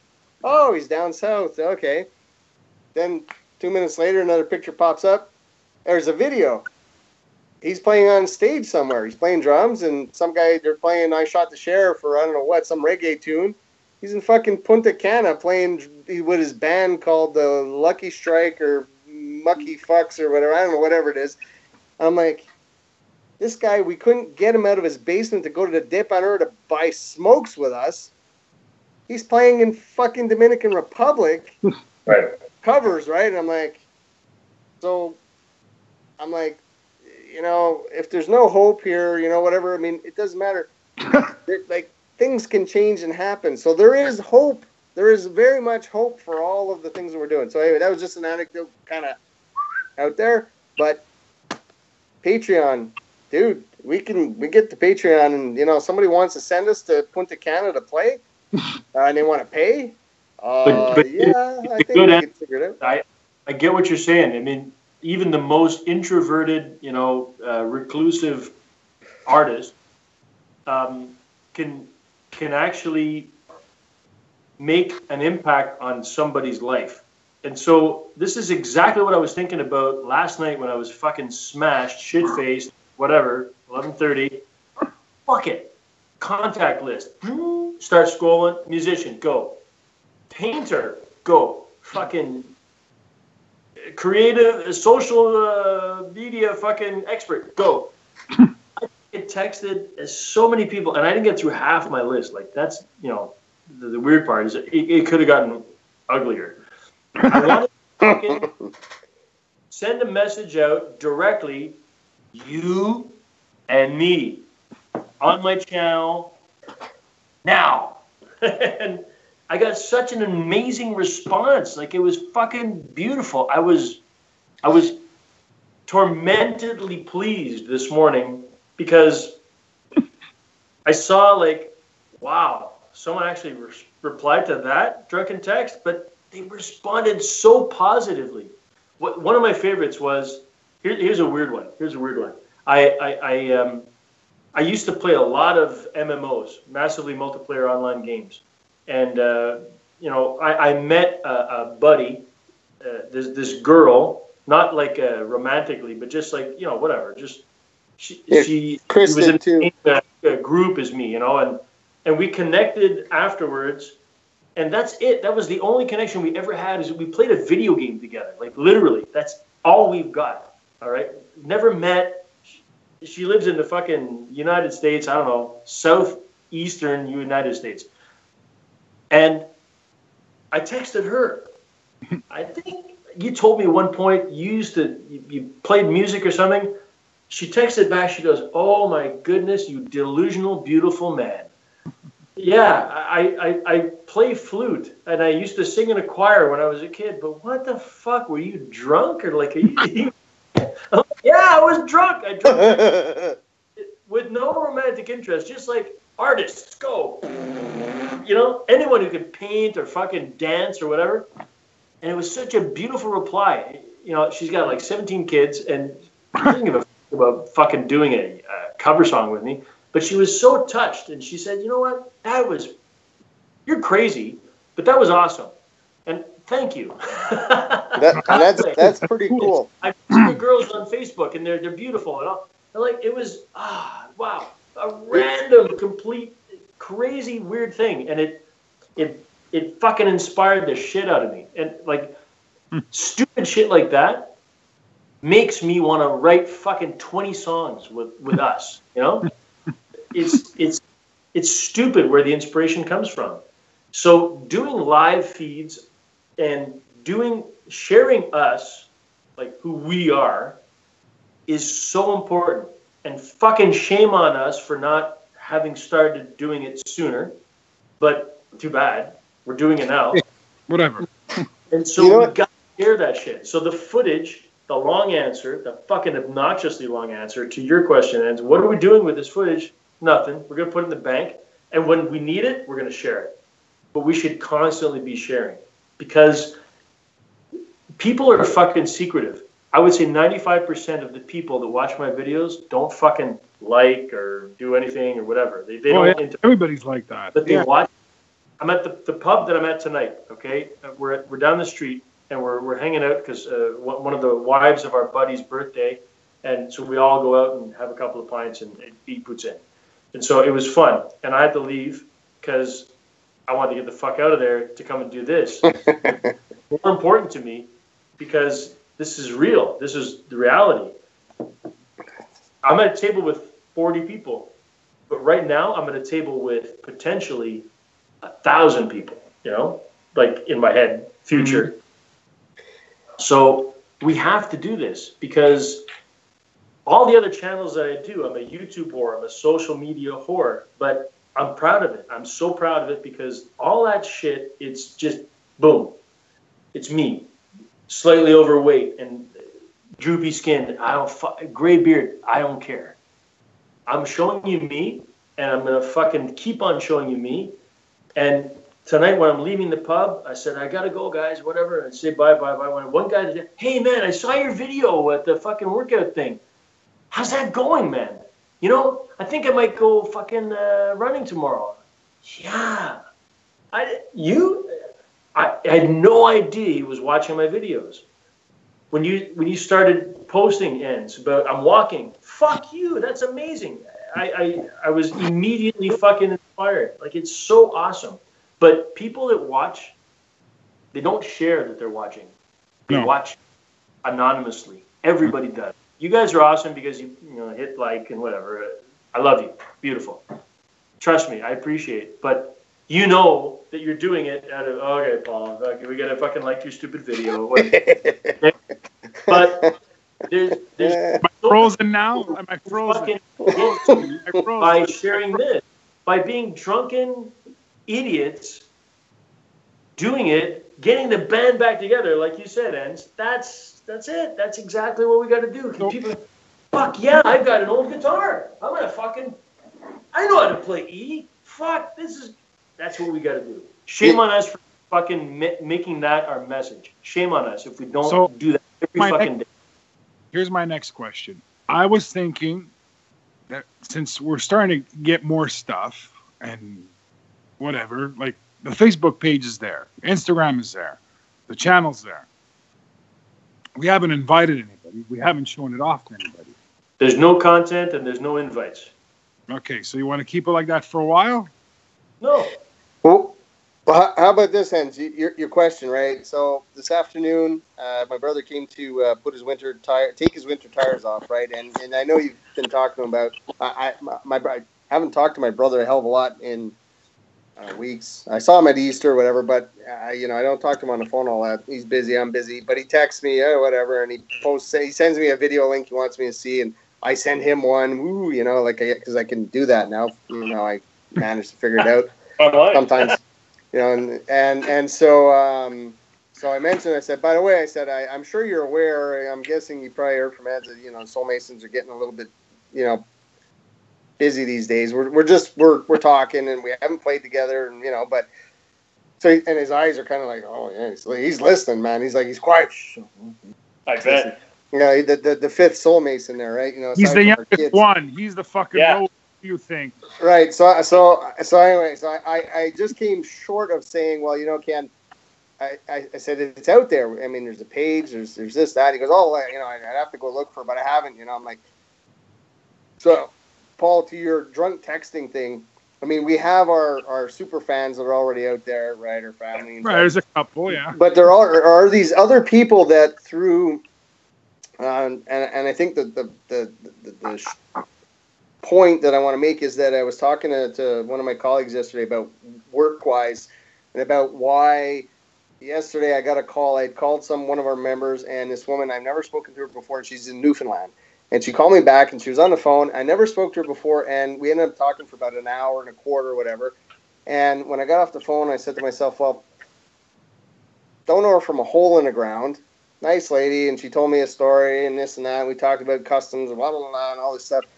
And she will always be a member of the association. When it comes to renewal time, she will renew. Why? Because she knows there's a connection now. So you reached out to a bunch of people, it's kind of like, for, drunken reasons with good intent, but right.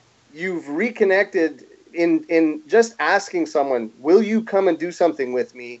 Yeah. You're making that connection again. So whether they decide to come and do it or not, it ever materializes, you've now opened a channel to them that whether maybe they do come and guest on Tebow Vision, but maybe I'm thinking at some point there's people in our lives that we're going to want to bring in as guests to partake in whatever we're doing here. We could channel in on a Saturday night, for example, the 5th Soulmason, my brother, or somebody else, whatever, GP, guest spots.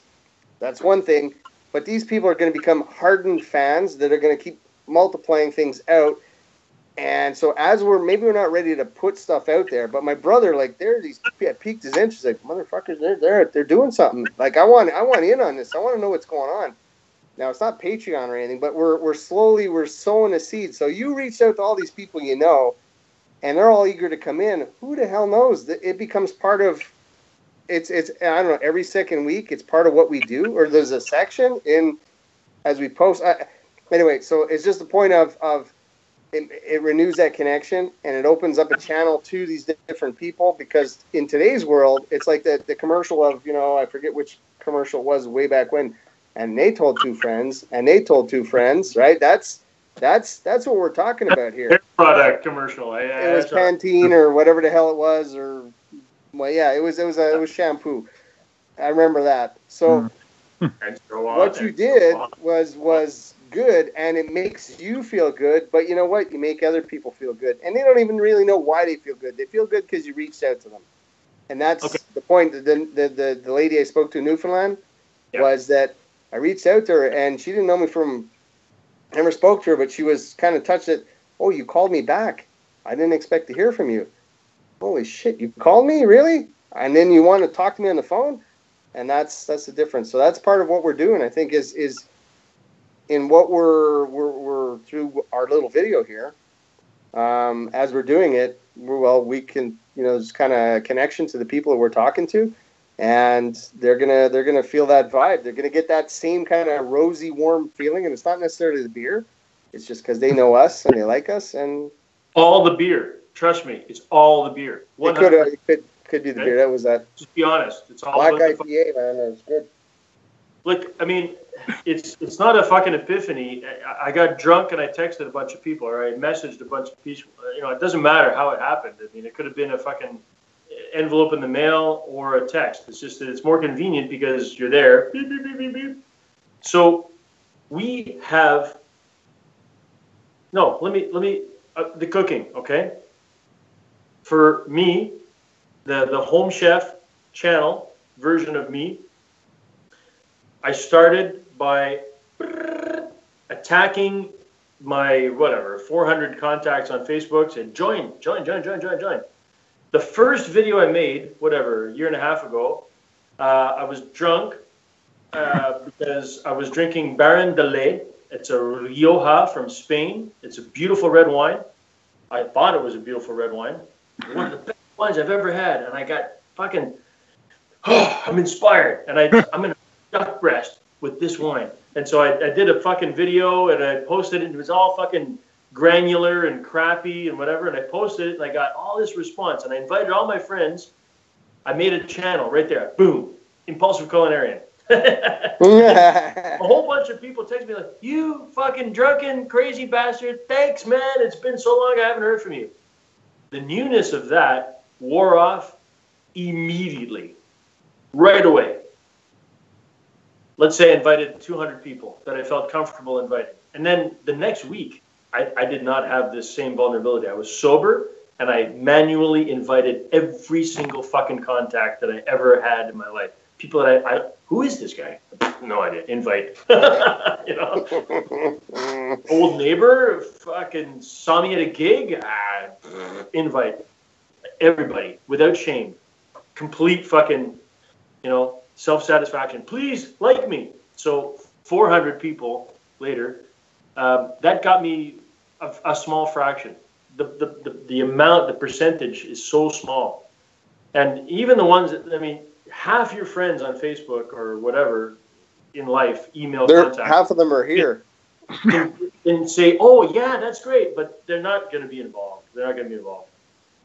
Right now, today, a year and a half later, cooking for a long time and doing lots of video, my best fans, I will say one, maybe two of my contact list are good fans.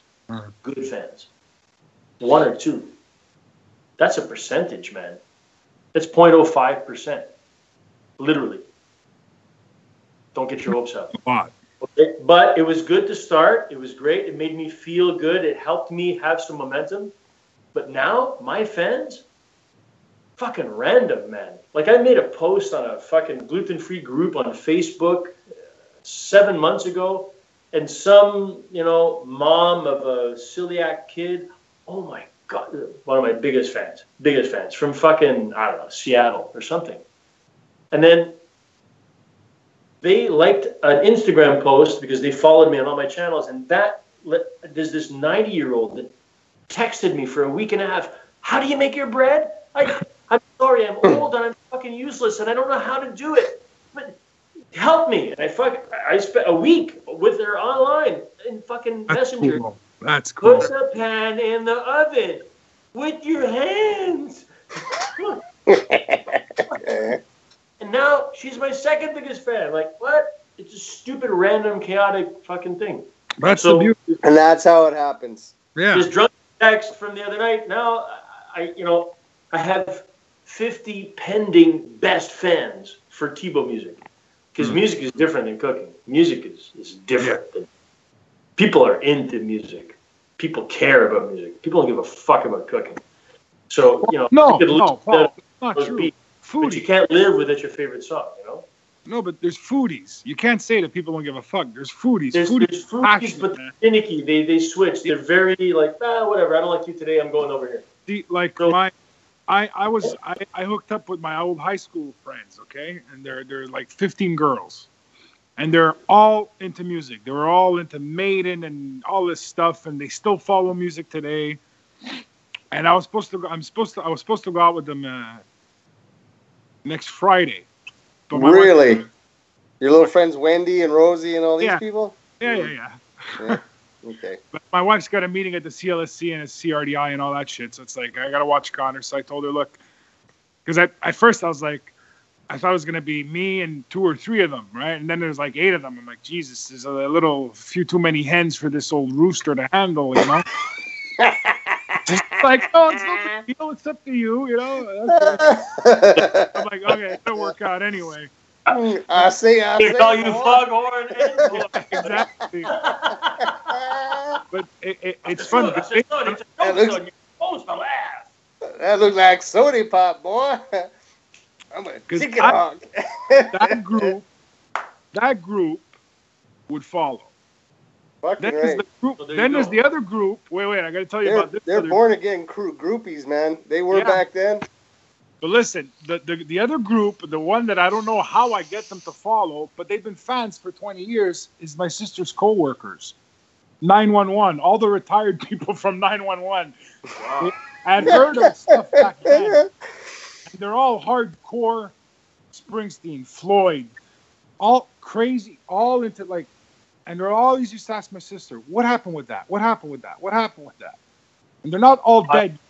Fucking key element. They're not all dead yet. Now, guys, while you're talking, I was about to invite my entire contact list to join the fucking Soulmasons group.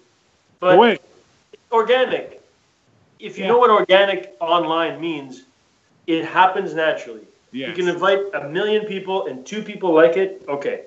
you invite 1 million people and 900,000 like it, it's because your organic contacts like what you like. But we're all out of date. We're fucking 40, 50-year-olds. Like, we have no contact with our high school buddies that we're still friends with on Facebook. So, invite them now. Do it. But wait, what I want to do is I'm going to do a little introductory video on my own, on my Facebook page. Oh boy. Pardon me. That's the way I was thinking of doing it. Hi, everybody, all my friends. By the way, you guys all know my life, the blah, blah, blah. I'm going to give them a little this. This is what we're doing. Follow along. Don't follow along. Do what the fuck you want. But we're like you. We're all normal people. We're in our midlife crisis stage, trying to recapture our youth, or whatever you want to call it. Yeah. Let us help you. What? Let us help you. Let us help you. It's the what did you call it, Paul? The ultimate reality show. Well, that's what it is. Well, you know, it's a new version of, you know, Duck Dynasty. It's the fucked up dynasty. It is so pleasurable, okay, to share your honest, like, truly honest feelings about shit. That's reality TV. That's the essence of reality TV. I'm not a fan of reality TV ever, but the fucking Bachelor is my bane of existence. I hate that fucking show. It's fuck off. I love the Bachelor. Did you? Fuck you. I hate you. Yes. You like the Bachelor? Fuck you. Like, I want to punch people who like the Bachelor. I don't care. What was the first one? Survivor? That was the first one. Survivor was the first one. That's Survivor, the ultimate reality show, and it's probably still going. I mean, I'm sure it's still going. Yeah. There's some deadbeats, but the beauty is the penultimate non-reality reality show, which is, you know, well, actually, I can't go get it right now because I got to dig a bit and I make too much noise. But is the Trailer Park Boys, green right? bag? It's in the same bag. Green, yeah. It's in the bag. When I find the bag, it's all good. But Trailer Park Boys, yeah, okay. Right. I mean, it's a spoof of a reality show, and let's face it, it's not. It's all scripted, and I mean, but could you come up with shit like that? Why we are the Bubbles reference? Like, what the fuck, Bubbles? What the fuck? Bubbles. Why would you do that to yourself, Jim? That's right, Bubbles. Like, fucking Bubbles, man. You gotta love it. Did I bring that up? Oh, wait. Damn, Paul's I gotta stop drinking this and stuff. I can't have these black IPAs before What's his name? Not good. What's his name? Paul's Bubbles? got the black T-shirt with the glass. What's his name? This rum guy, Scotch guy. What the fuck? I have Captain Morgan. No, who you're talking about. I don't even know his name. I have no idea. Trailer Park Boys. Yeah, I know. Oh, well, I know his real name is Scotch. Yeah. Oh, crap. That guy. Bubbles. That guy. Anyway, yeah, that guy's name is good. He's got a French last name. It's Francois or something like that. But anyway, I don't know where the hell he's from. Probably New Brunswick or something. Anyway, what the hell's his name on the show? Johnny, Ronnie, Bobby? Who cares? Whatever. Anyway, black T-shirt, mustache, handlebar mustache, Burt Reynolds with his rum and coke. Yeah. Yeah, there you go. Who's that? You wins? I'm Bubbles. Oh. I'm the fat guy with the pinch. I'm just gonna grow the beard a bit. So who's Steve? Randy. No, Randy. Fucking no. Randy. The fat guy with no shirt. Sorry. Hey, but the beauty. Okay, now I gotta go find it. Now Paul's already looking for it. He beat you to the punch. No, you don't know what I'm looking for, but wait till you see it. Okay. Now we have to be very, very quiet when we go upstairs. Okay. Andy, what the hell's his name? Damn, it's bugging me now. You bastards. I'm the one who brought it up, but anyway, it's my... When it started, I used to watch it religiously. The first 2 years, I used to shit. I go, this is us. Ricky LaFleur. So there's Ricky LaFleur, Julian, Bubbles, and Jim Leahy. Ricky LaFleur. That's who you're talking about. Ricky Gervais. is it? Yeah, that's it. Rob Wells is the... Rob Wells. Ricky. Yeah. His name is Ricky Lafleur. I've got a fucking glass. Love it. If I was a member on the Trailer Park Boys, that would be me.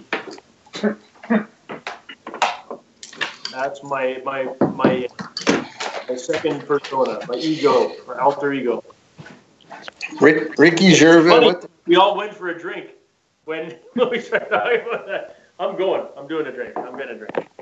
Let me get I better not. I'll fall down. What else? Happening. Anyway, I'll find it. Next time, I promise you, I'll find it. But see, can't find the green bag. Can't find my Trailer Park Boys shit.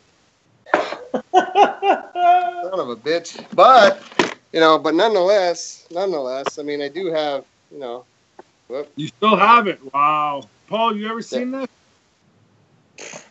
Is it not in my basement? But see, these guys, both of them, they're my alter egos. Glenn Livet. Ooh. Or wait, we got a second choice. This one sucks, but it might be good after 18 glasses of wine. A little bit of this. Can't see it. What is that? Something. Oh, come on. It sucks? It does not suck. It's a joke.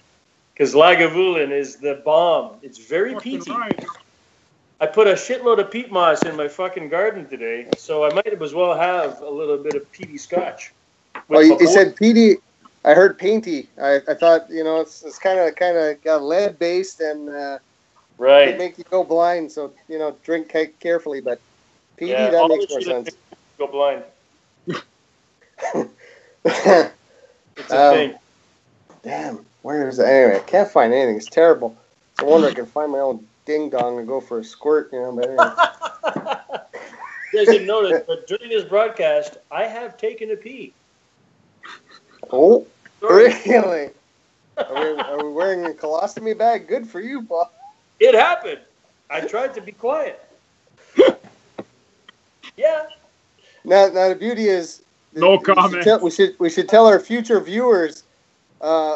This is the Where's Waldo section. When did Paul go pee? Go back and man, I think it's there. It is. I knew it. He did That's it. Hilarious. Did he leave the room? We keep up with the fucking Joneses, and we keep doing this on a regular basis, which I know we will. This is a life commitment. How many life commitments do you guys have? Literally, life commitments. This is a life commitment. This is a life commitment. I committed to this a long time ago. It's called insanity. Certifiable. I've been there. Fucking routine. It's awesome. Something that may or may not be inspiring to others, but more importantly, will be a repository just like this for whomsoever wants to fucking see it. 85 years from now, say, fuck, you know what? I'm a posthumous fan of the Soulmasons. I'm a posthumous fan of the Soulmasons. You think about that. That'd be awesome. That's cool. Well, that's like posthumous fans of John Bonham and fucking legacy. And we're creating or recapturing our legacy. How's that? Head up. Yeah.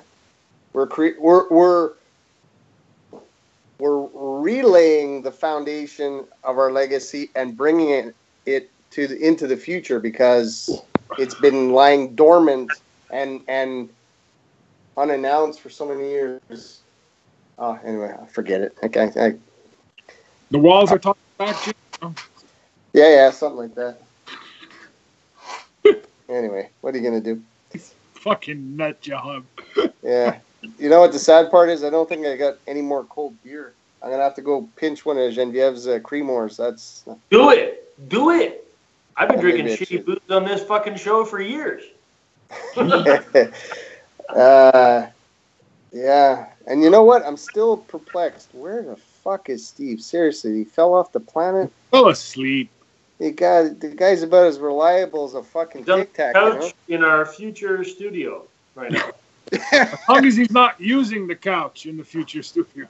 Oh, Enzo, you had to go there. Yeah, that's not right. It happened before, so. Yeah, no, well, if he is, he's on his lonesome anyway. Hey, so an off note here. You guys pick your song for my fucking alternate ego channel there, guys. Get on that. I've been thinking about it. Norwegian Wood. Choice, Jens. Good choice. I like that a lot. Short, sweet. You gotta learn, but good choice. What was your choice? Norwegian Wood. No, but you know what? It's okay if you play it by yourself. I'll just sing it. You cool with that, bro? Yeah.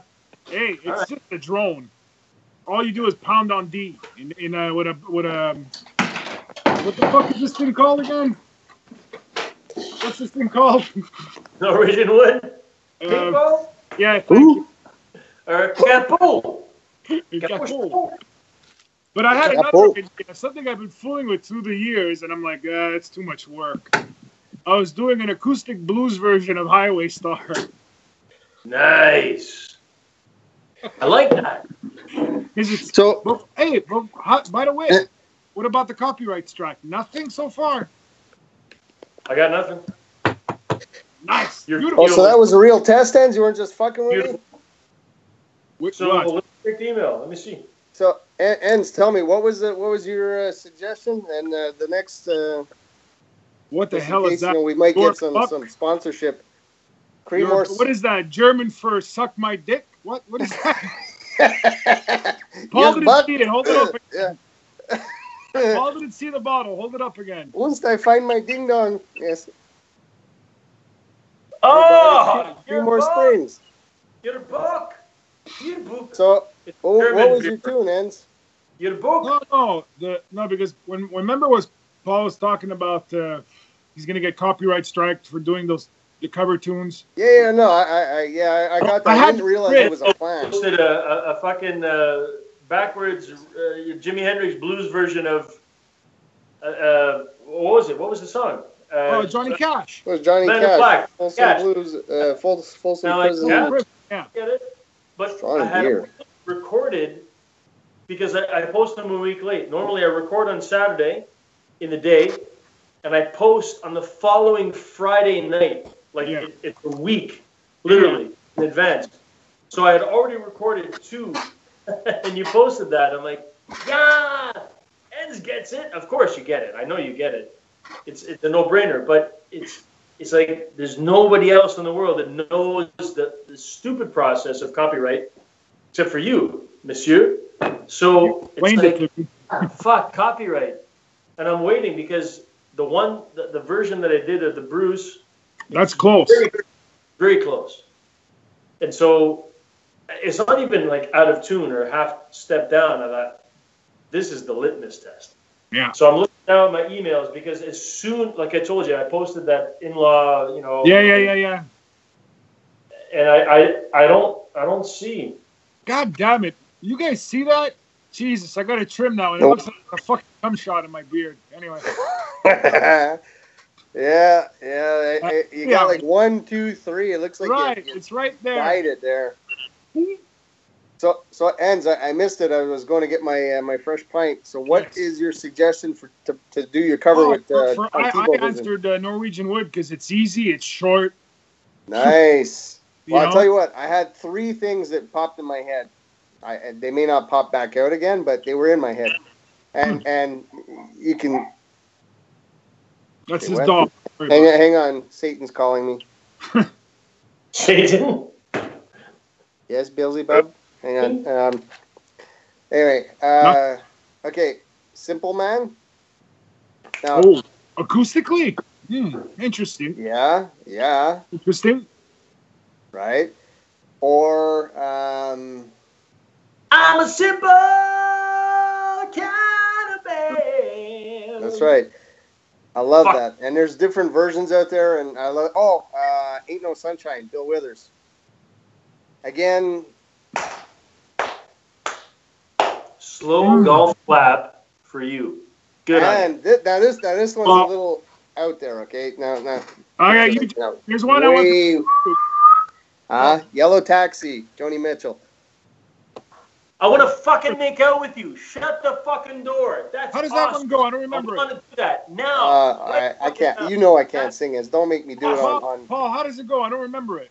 How does that one go? I don't remember. I can do that at the end when she laughs it out at the end at the end of the tune. But Big Yellow Taxi. Yes.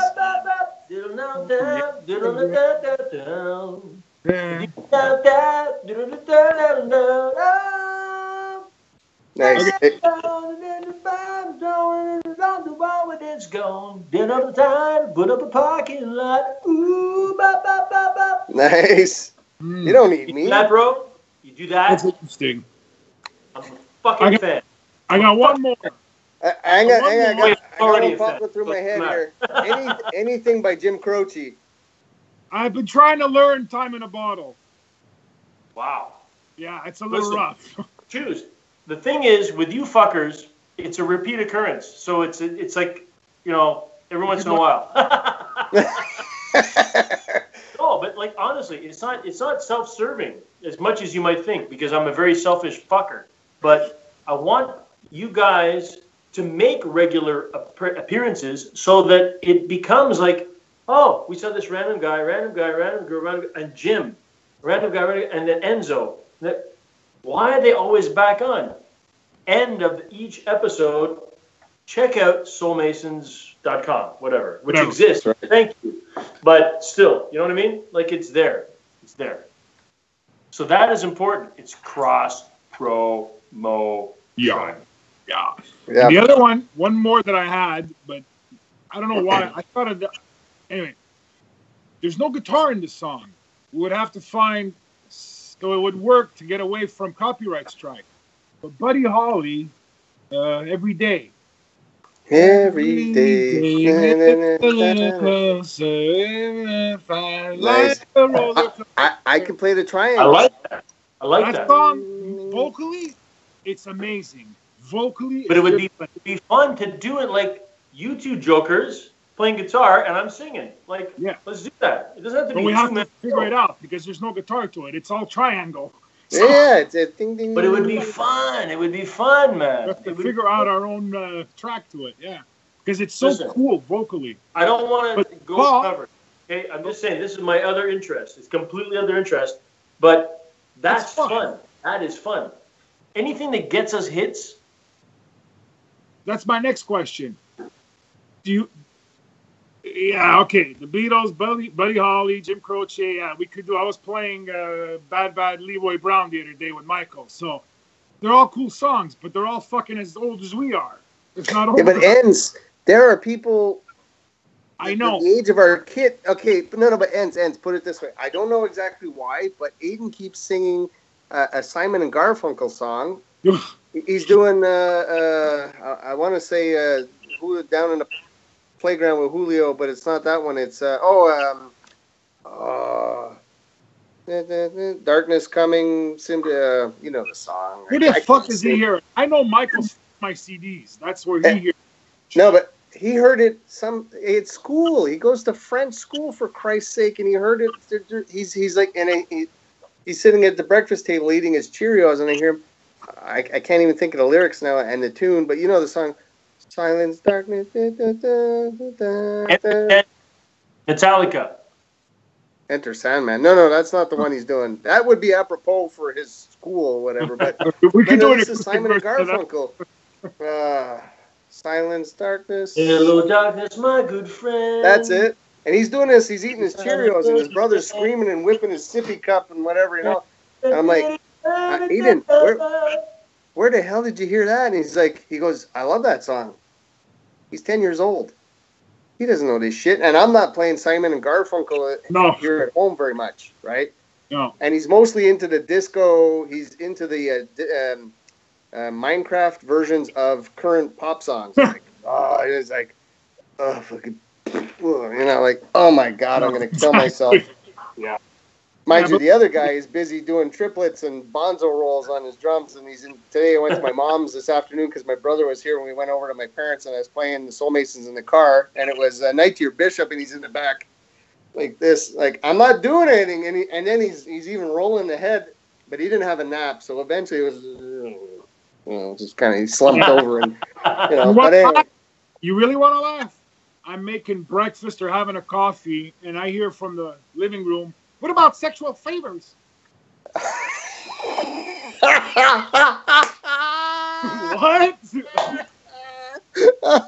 No. You're not singing that shit, kid. What is that? The copyright strikes. Just strike, man. Gone. You put that one up, Tell me, right? What about sexual favors? Well, when we're in the car and Aiden's in the back listening, I'm driving on the Scouts. I'm blasting the Soulmasons one night, and it was It's About Time, and where it's going along something I forget, I don't know, whatever, fucking horror or whatever, and this and that. Anyway, sure enough, I know it's coming, and he's back there, he's listening, instead of his goddamn Minecraft disco shit, and he's kind of bopping. I know he's listening, and I hear it coming, and kind of lean on the button on the radio, and it goes off for a second. And he's like, hey, I'm like, what's going on? Sorry, Daddy did a Tourette's there for a second. I'm sure he's heard it before. It's about time, for sure. But yeah, that's something else. What about sexual I've been practicing backup for that song. Oh, that is funny. What about sexual favors? He picked that out? I don't know. I must have been working on that one, and he heard it or whatever. I don't know. That is rich. That is. It's amazing. I didn't mean to corrupt your son. It's hilarious. My condolences. Anyway, that is rich. With Michael, it's him. It's the Buddy Holly. It's him. He borrowed my sister's CD, and he's listened to it every night. So I'd forgotten, Buddy. I mean, fuck, we don't listen to Buddy Holly. I mean, we all were aware of it, but I heard that song, and I was like, fuck, this is so good. This guy, he literally is the inspiration to the Beatles and everybody after. And you hear it. He was so way ahead of time. But there's so much stuff out there. There is so much good stuff. There's a shitload of stuff. Like even like when I was talking to you about what I got a copyright strike on, my very first one for Kenny Rogers. Kenny Rogers. This is a jazz musician writing country so that he could be popular. Yeah. Right? Exactly what he did. He's so much more of a musician than he ever let on through the songs that he wrote, because he knew that he wasn't going to make it as a jazz musician. He fucking wrote simple, but with fucking crazy chords, and it's real music, real, incredible, intelligent music, but written by a jazz musician for country at the time. And you see his videos. The videos are hilarious. Yeah. Go fucking Google Kenny Rogers videos and check out. He's holding the same shot for the whole video. I would have drank that shit in fucking 10 minutes. He's fucking holding onto it. I gotta know when to hold him. And he's basically looking at the camera. It's an iPad. I could have done a better video with my fucking iPad. But you know what? Again, Michael, I made him listen to Johnny Cash, and then he got on a Johnny Cash band. And then he started, I don't know how he did. He found it on YouTube. He found the Highwaymen. Which was Jennings, Christopherson, and Willie Nelson. So we watched an hour of that concert, right? And I'm watching Willie Nelson rip. That fucking stoned out bastard. He can rip acoustic. He's fucked up. You ever seen his son play? His son play and sing? His two sons? No. Playing and doing his tunes? No. They're awesome. And they're totally different. But it's exactly like Paul said, like Glenn Campbell. Did you ever see that video of him when he does that fucking ripping guitar solo? That guy was evil, man. And he had such... I mean, my mother, I can remember when I was a kid, she had I guess back then, like a box set of fucking Glenn Campbell albums. Yeah. and we used to listen to that shit all the time. I watched it on Netflix. There was a documentary about him, about how at the end that he got was it Parkinson? No, he had Alzheimer's. He had Alzheimer's. And it's so sad. In his last show, I mean, the guy is like, he's a space cadet by now, right? He's totally. It's too bad. Like he can't remember his own goddamn name, but he's up on stage and he's chicken picking. I'm like, fuck, I couldn't do that on my best day. And the guy's, he's like, I don't know, 60, 65, 70 years old. Yeah, he was in the 70s. He can't tie his shoelaces and can barely remember he's got to urinate on a regular basis. And he's on stage. He's got a teleprompter. Like Soulmasons videos. It's crazy. So I was like, oh my God. And he just picks up the guitar and all these tunes. And I mean, he's crazy guitar, right? I mean, this is crazy guitar from the 60s and 70s. I'm like 50s. He was a session player in the 50s already. Yeah, but I mean all his hits and stuff, and I mean it's just like it's craziness. I'm like, and he's but he can't remember how to eat cereal, you know? It's just it's disturbing, you know? It really is. Paul, one of the shows that me and Jim saw where we're like, what the fuck was BB King? And it was great example. It was not what we expected. You know, we all know what BB King is. He's sitting there and he's pulling out these fucking 8-tonal riffs, like, what the fuck is he doing, that old nut job? You know, out of nowhere. It's fucked up. Yeah, it is. The community was so upset about BB King because they were convinced that, you know, this is not a jazz musician, And I'll admit that maybe at the time, his skill level at his age, at his beginning of his career, was not maybe sufficient to warrant him as a jazz great. But you play shit long enough, man. I mean, you do the 10,000 hours like he has done multiple times. You're it. You're fucking it. You know what works, what doesn't work. And there's this controversy, whether it's racist or whatever, the controversy still exists. Is BB King a jazz musician? Shut up. Who cares, really? He's golden. He's absolute golden. As a front man, as a performer, I mean, guitarists, I mean, Stevie Ray Vaughan and BB King. Good controversy right there, because Stevie Ray Vaughan, not a great singer, amazing guitarist. Died early. BB King lived forever and great guitarist, became the most incredibly influential singer-guitarist in time. And worthy of jazz? Absolutely. Absolutely worthy of jazz. Because he's just so well practiced. And with Lucille, that sound, whatever, like, it's fucking beautiful. It's amazing. Yeah. One of the if you've ever, I've never seen him live, but if you've ever seen BB King live, you are instantly converted to becoming an absolute fucking fan of BB King, 100%. All you got to do is go to his show, and that's the thing. How do you get a would-be fan to go to the show? Bet. Buy them. That's the beauty of music. That's why it's true. You do see it, and where'd you go dig? There you go. Yeah. But this isn't my favorite. Live at Cook County Jail. Yeah, that's a good one. I got it on cassette. I got it somewhere here. That is the ultimate. And I am, if someone asks me, what's your favorite, like, if you got to pick somebody, and it's hard, man. It's hard. Like, look, Joni Mitchell. I mean, like, Joni Mitchell. But I like, all, you know, Gordon Lightfoot, whatever. I love all these guys. But if people that sort of changed, you know, even Eddie Van Halen and Angus Young and all these guys, BB King, everybody else is a turd. Excuse me, what? Who's a turd? Is BB King. I saw him twice live. I was lucky enough to get my ass over there and see him twice. Much respect. You walk in, you don't know shit about BB King. You walk out like you're like, I'm not worthy. And you don't have to be a blues fan, or you don't have to be a jazz fan, or anything. The guy was a showman. Yeah. He played live at Cook County. He's playing for prisoners in the 50s, and these people are like, and he's like talking to them like they're his best friends. He was a showman. He was very human. He was genuine. All his songs, he ripped like a maniac, but he wrote good songs.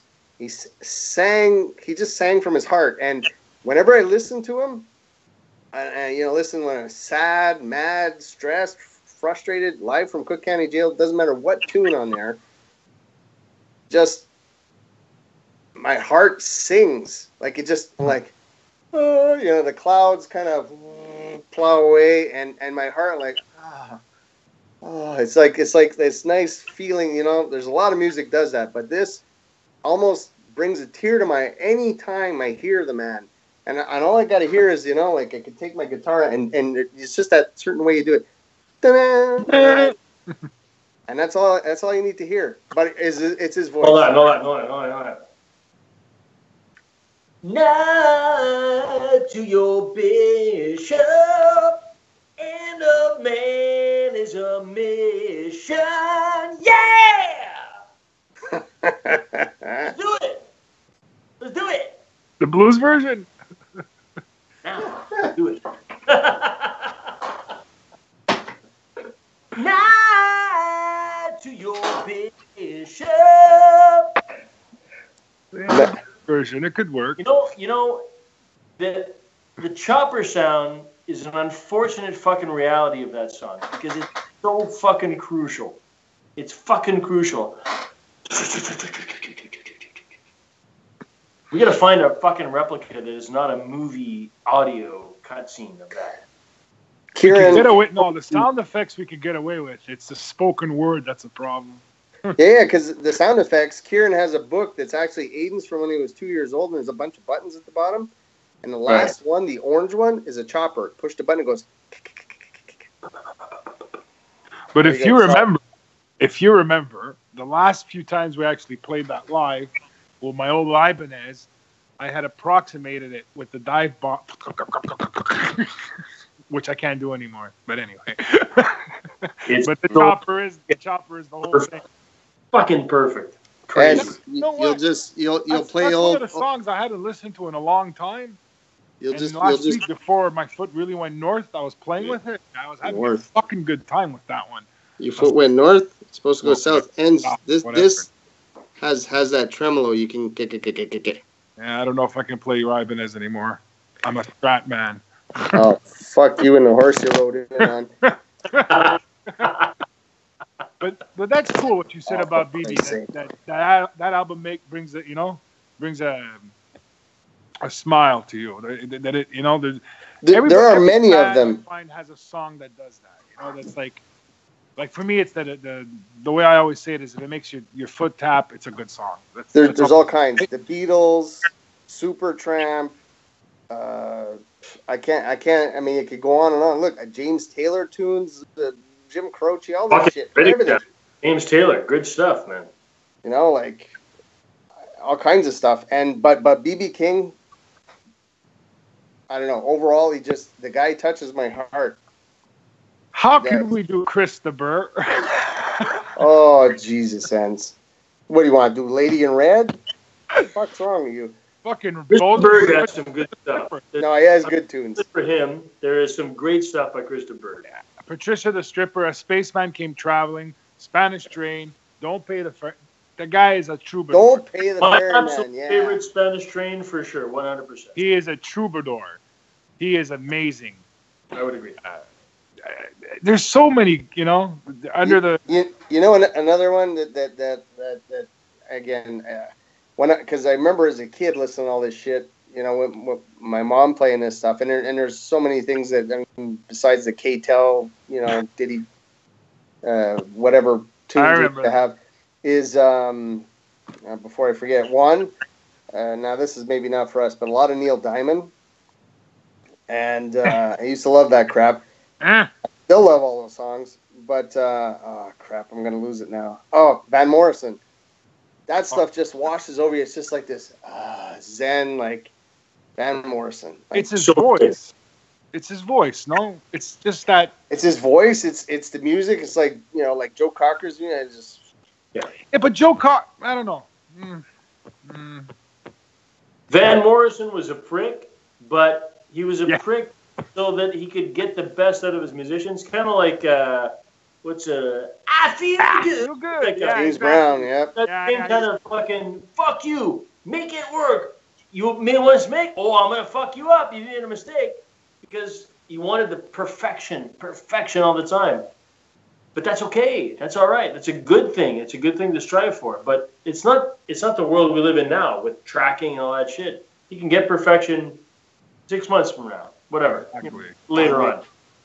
It's not the same as that live day, you know. The fucking James Brown, Van Morrison, we're going live. My 17 horn section is gotta be fucking perfect. Yeah. Fuck you if you don't fucking do it perfect. Oh God, Van Morrison, you're gonna kill me. He's gonna beat the shit out of you with a shillelagh or whatever. Pretty much.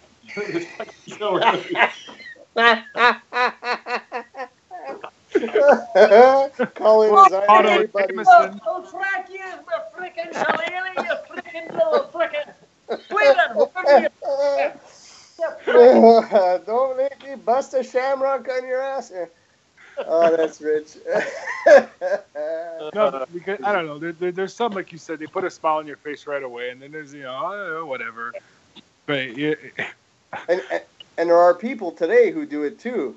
That's the beauty. There's a lot of musicians stuff that I wouldn't have heard if it wasn't for watching Minions movies and my kids shows and stuff that Aiden does. But like I'm trying to think of songs, but I hear them and I like the stuff. It makes me, for example, the song "Happy," by what's his face, Farrell, whatever the hell his name is.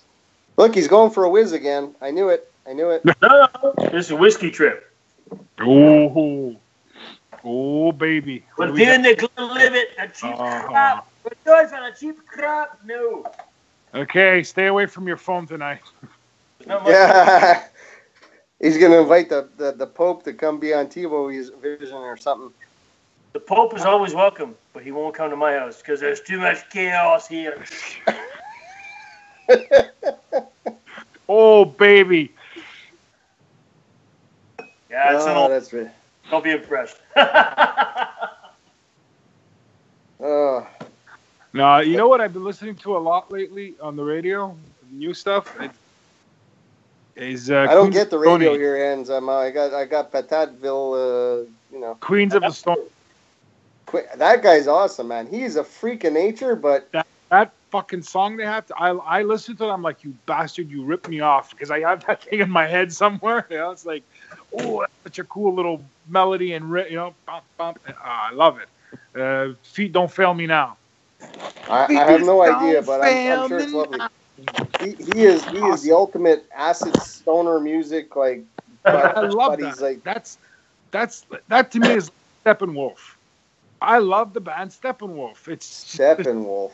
Steppenwolf, great band. You know who's awesome? That I heard a tune the other day, and it's not them, but it remind me of them. No, hang on. Is a Canadian band that does what the hell are they called?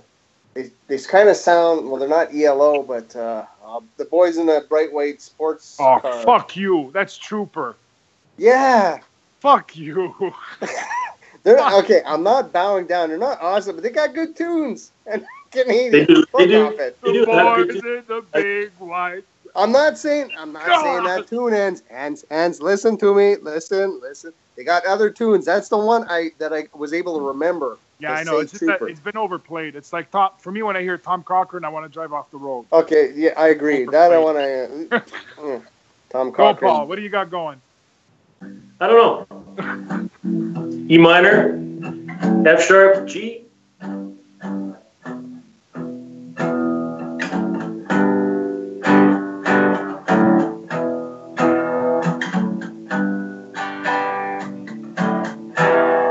Sounds like a resonator.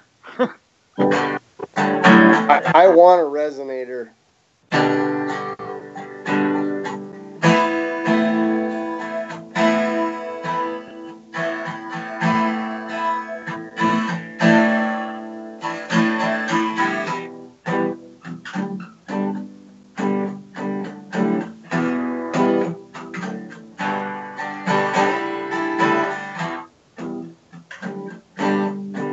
We are recording this shit, right? You can't play.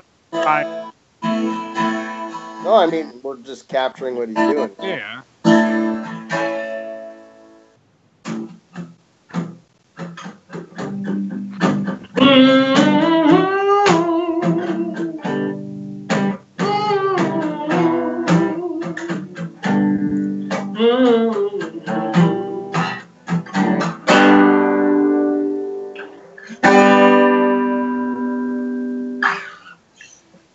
I like it. Quota for the month of June in advance. Pre-listed. We got You know a what? freebie. Just to hear you sing again, I mean, I've been listening to Jim play for the last whatever, so I could give a fuck about him. But just to hear you sing again, I can't wait for next week. I really can't wait. I am fucking Soulmason stoked. Like never before, man. Like never before. There's you know what? Because when I was relearning them to try and remember, like, what the fuck? Which idiot put this change in here? Oh yeah, it's me again. God damn it! Why did I do that? Okay, it's artistic, but why did I do that? Because again, it was breathless. The chord progression changes in the middle of the verse and the solo for no reason. Yeah. Did you notice that? Yeah. It goes A, G, E. This may be unrelated, but there's an Alanis Morissette where she plays harmonica. It's brutal. It's absolutely fucking brutal. Her original. You know the song I'm talking about? Yeah. Hand in my pocket or my pants or something whatever. like that. It's a great song. It's very laden, but it sucks because she sucks in the song. Sorry, she doesn't suck, but at certain points, the quality, the overall quality of the recording is there because of how she sounds overall. Yeah. And I've heard a recording of her doing it live or whatever, and it's totally there. She's fucking incredible. So amazing. She's on point for the fucking vocal. There's no harmonica. There's no. Oublie ça. It's just, it's perfect. It's absolutely perfect. But it's 10 years of experience. It's the 10,000 hours, guys. Yeah, it is. Once master, you do it for 10,000 hours. And she's so overdoing it to show she's got guilt for the original version. It says, I feel guilty because the original version sucked. She just sang it. She sang it and she meant it. And like, wow, that's the version that you should have done. But you know how fans are. Fans are like, oh, it was so good because the original version, and she was so bent out of shape and emotionally fucked up because of all the... Right. Perfect. I get that. What we're about to do, because we were unrecognized for anything that we've ever done, and thanks to Ans, we're rekindling. We're about to be recognized. Now we get a chance to be recognized for the first time. For us, it's the second or fourth or 17th time, but it's not. It's the first time. First time. Anyone that ever fucking watched a video is all they're ever going to know is what they see right now. So we can play old shit all we want. But it's not old shit. Don't do it. Don't do it. Play the new shit. I'm going to sing it better. I'm going to sing it a lot better. I'm going to play bass a lot better. Jimbo, motherfucker, going to play a lot better. Enzo, he's going to fucking nail the shit out of it. I'm already cheating. Shit out of it. He built a fucking drum kit from fucking trees. He fucking chopped down trees and he built a kit. Fuck off. You know what we should do? We don't have enough time. The three of us, we should have learned YYZ and just thrown it at him. Okay, now, seriously, Ans, what have you been sniffing? I'm on my third beer, the 2 strong beers. Paul's drinking real hooch. Can you YYZ. imagine his face? Okay, Steve, we have an original for you. Let's kick into that. And he's like... Oh, God. Yeah, okay, but Ans, we don't want to kill him now. You know, we're not that fucking cruel. Kill him. He just we can't fucking... play our own songs at that speed. You want to play that song? Yeah, okay. You know what? Actually, if we were actually able to do that, right? I'd say Steve would keel over and fall off his throne, right? But you know what? If we started playing it, knowing Steve, and I've seen him do it, like I don't know how many times, he would just fucking launch right into it. Yeah. He would be like, true story. And he'd nail it for Steve. He would do it. He'd Steve-ify it, and it would come out just lovely. Like I've seen Paul's polka live on tape. Perfect example. It's exactly what I'm talking about. The moment of pinnacle of success that we can never recreate it. We can't. We just can't. It doesn't. It's not. No one tried. We made it. It wasn't as good. It's okay. That's the live. That's the live. The quarterly. 2 minutes of 17 hours of footage. That was awesome. Let's fucking post that shit. We got video and audio and fucking 18 mics and whatever. Perfect. Boom. Live version. Let's sell it to the Patreon button. For $1,000 a minute. Thank you. Click. You fucking bitch. You fucking click. I'm curious. Is there ever going to be a man-eater moment again? Because that was when I showed up. Jim, you gotta listen to this, man. I think that's the only tape I ever Come on, burned. man. Listen, I'm letting listen. That's the this only crap. tape. What is this? Hey, that's the only tape I ever burned. I'm sure. Your ghetto blaster ate the tape. Yeah. Yeah, I ate the story, and you're sticking to it.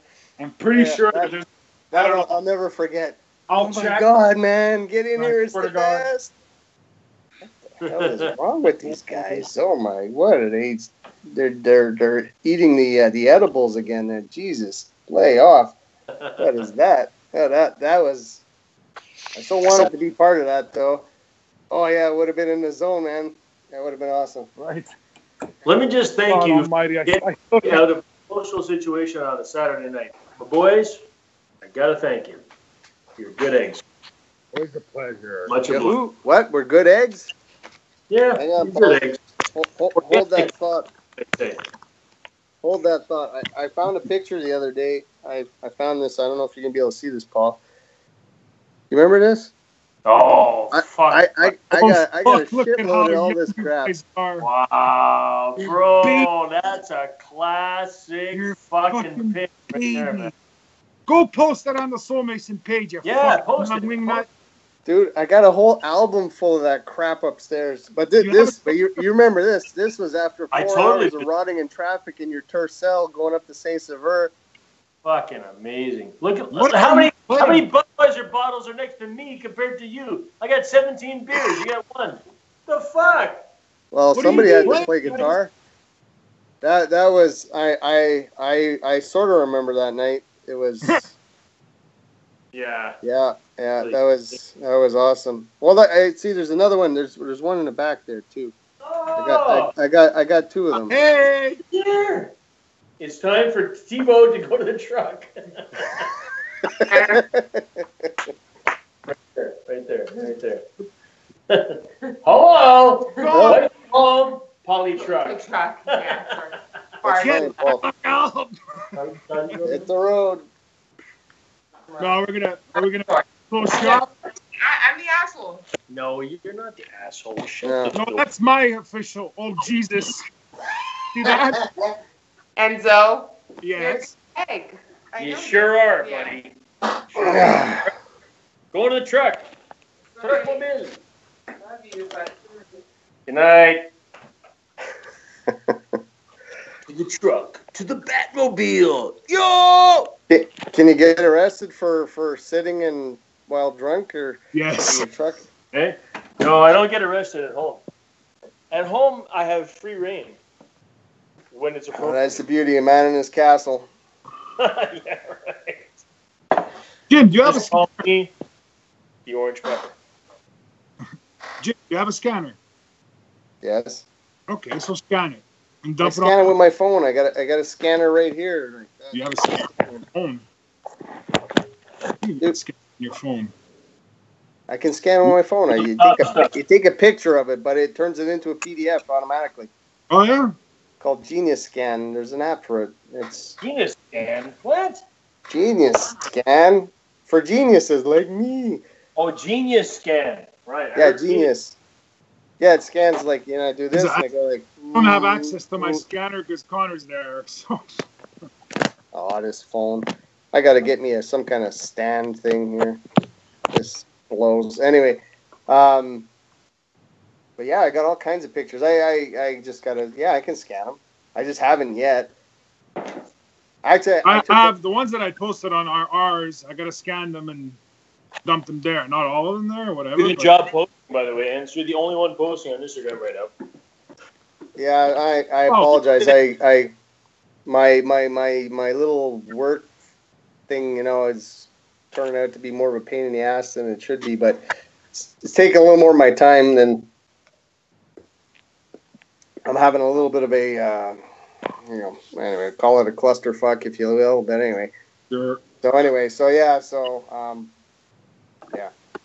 we won't go there, but basically, it entailed me actually taking a picture of me and you, Enz, at your wedding in our tuxes or whatever, because I have a farewell speech to give to my boss in a couple of weeks, and she has this thing that she keeps referring to in all these meetings we have with the government and this and that. Customs, it's the unknown world, and then, it's the red-headed stepchild in the corner that we need to bring it out into the light and all this shit. And I'm like, hey, boss, buddy, quit talking about red-headed stepchildren, Like, I'm not a stepchild, but I was a redhead when I had color in my hair before I had children and shit. And so anyway, in my farewell speech, I referred to it. So I took a picture of, when we had to do, and it's, your shoulders in it. I don't want to, involve the innocent here. So anyways. Whatever. Sorry about it. But, so anyway. So I scanned that picture, and it worked out okay, so I can scan the rest of them. But yeah, there's all kinds of stuff from the old Transformer room in Montreal North there. Oh, yeah? Transformer room. Oh, I got all kinds of them. Really? Cool. I got a photo album full of them. Oh, yeah? Can you guys hear me okay? Yep. A photo album full. Wow. I'm telling you, man. I mean, Yeah, they're not digital quality here, of course, but oh yeah, pictures of us playing with little crap on our homemade table with little plasticine and burning shit, and Steve making all whatever, all kinds of crap. All that. Oh fuck! I remember that. You remember that? So, a mini recap. I won't go into detail. I promise. But YouTube is the search engine. People find us on YouTube. But that's not going to happen for like a year or two. The antechamber of Facebook is where people talk to us. But even that's going to happen for a while. There's nobody to talk to. We'll just talk to ourselves. We find new people. Instagram is like, we should be Instagram whores. We should be fucking Instagram whores. Bow, bow, bow. Constantly posting pictures. Because that's where we're going to get, our 800... 1,500 people that we know cumulatively. We invite them. Please join us, Soulmasons. 10 people can. Yeah. See, this is my first hashtag or whatever the hell you call these things. Ends. I told you what it was. That's it. Squint. I put your looking teeth on, Ends. Hey, come on. What does it say? Instagram. I can't. Instruments of inspiration. Oh, that's gonna be my first one. When I take a nice picture of my guitars or whatever, like you did, like I told you, I'm I haven't done it because I've been too fucking woo with this other crap, but I'm planning, man. I got thoughts about what pictures I'm gonna put on Instagram. I will catch up. I'm coming. And you can lie. I'm using this one to track. You're not even anywhere close to tracking. Let's just be live. Automatic. Why would I lie? Live. All the time. We're live on YouTube, so let's be live on Instagram. Instagram, to me, is the most important portal for finding new people. Listen, I solo 4 other channels on Instagram, okay? To have